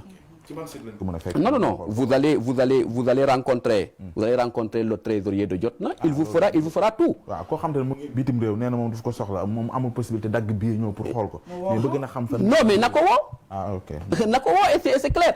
nous vous savez ñun amuñu leen lu ñuy nëbbu yow Cissé nous sommes c'est-à-dire que nous sommes une maison de verre. li ma gis ne jot na dafa mel ni ay jeunes yoo xam ne ku nekk dafa mënal boppam. c'est ça am conscience citoyenne dans la coalition Jotna dans la coalition Jotna nous ne sommes pas des politiciens de métier. D'accord. Machallah. loolu la nous ne sommes pas des politiciens de métier. toog seen kër comme c'est ça mais li ngeen gis moo leen neex. loolu xanaa. dama jeexal 30 secondes. Non, 2 secondes. Ok, c'est pour dire que xam nga politique duñ ko tuddee politique. C'est l'art de gérer la cité. D'accord, merci. Jeex na un jour peut devenir un politique. waaw d'accord. léegi dama bëgg tax Idi jël ko Idi loo bëgg a dugal sànq ma jeexal ko parfaitement avec ce que nous disons. waaw jeex na man je suis comédien mais je suis un comédien de haut niveau parce que. haut de gamme dañ ko war sa bopp léegi nag yow yaay jeexal. dama bëggoon déjà Moustapha bu fekkee am na message boo bëgg a bàyyee parce que jeexal nañu tàkk. message bi ma bëgg a bàyyee mooy concernant la Covid. oui vraiment na Sénégalais yëpp tënku ci waa ministère de la santé li ñuy wax. que c'est vraiment catastrophique et que à ce rythme-là nous risquons d'aller droit vers une catastrophe. di leen sant bu baax nag di leen gërëm di leen waa Dakar TV International vraiment c'est toujours un plaisir de venir vous voir ça c'est clair. Merci beaucoup. Merci sama gars yi merci. may fàttali muy bokk ci coalition. nekkoon sunu gan di gërëm Jigo mi nga xam mooy def yombal bi. il faut que ma nuyu ko Gawsu du ma la nuyu. parce que maa yow dañu am contentieux boo xam fii lañ koy réglé gaaw sa comment ok dina ñëw incha allah di gërëm mais c'est un plaisir même comme mon cher ami doomu Goudomp mon ami africain d'ici et d'ailleurs merci beaucoup merci à Alioune ci réalisation ci kaw ak Moussa nuyu également technicien yeeg caméraman yeeg camérawoman yi wax naa leen na ngeen ma jox liste bi su ko defee su may jeexal ma indi liir comme joxagu leen ma ko moo tax du ma tudd kenn waaye naa tudd Aliou rek nga xam te ne moom ma nga ca kaw yor xiiram bi nee na Aliou nee na nga jox ko xiir bi ñu dem ba suba ko laal dinaa ko dóor di ma xiir bi kii waa kay foofu sax laal yow si saar air ba waxaara wala kii moo bi mu andi xiir bi xam nga loolu dafa yóbbu ci benn papal ndeysaan muy nuyu tamit Ibrahima Thiam tubaab fa kàlla waaw depuis Paris oui bientôt dafa war a président de la République en 2024 ok bientôt mi ngi Paris mi ngi waaj ñëw très bien waaw moom mi ngi yor mouvement une autre avenir waaw dinaa la boole ak moom kii benn pël la pël bi doom ji daa nekk ci biir douche bi di sangu ni nga problème de di sangu patoo naan sama jabar pël la de mu dégg ko pël la de li ngay wax nii muy làkki arab rek pël bi mer xam nga pël bi dañoo fonk diine rek fëgg doom ji hey yalto mu ne xanaa yow da nga dof yow nanga nga mën a duggee ci douche bi ngay jàng alxuraan yow xanaa seen arab ak seen école wax nañ la ci douche kenn du fa jàng alxuraan mu téye doom ji di dóor rek jabar ji dugal fi ay acculang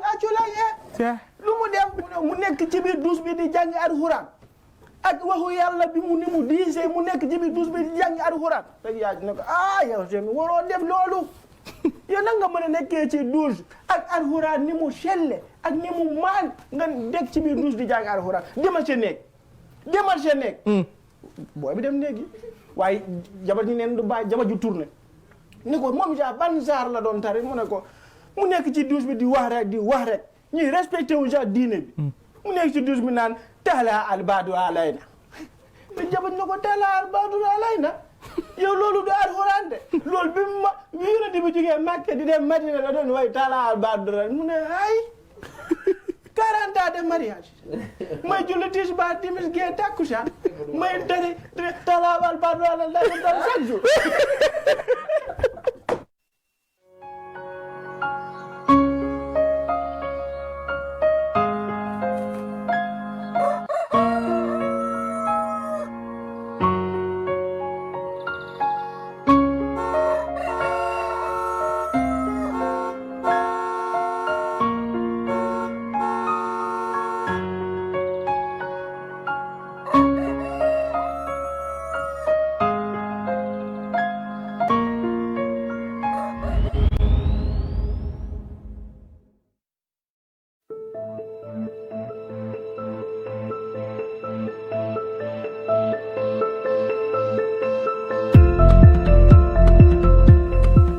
Alain Juillet, bonsoir. Bonsoir. Nous vous recevons pour une chaîne internet qui s'appelle Thinker.you.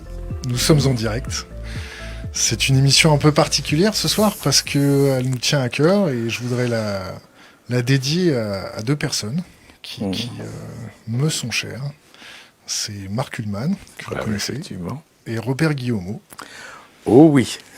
Et peut-être une troisième qui est toujours vivante.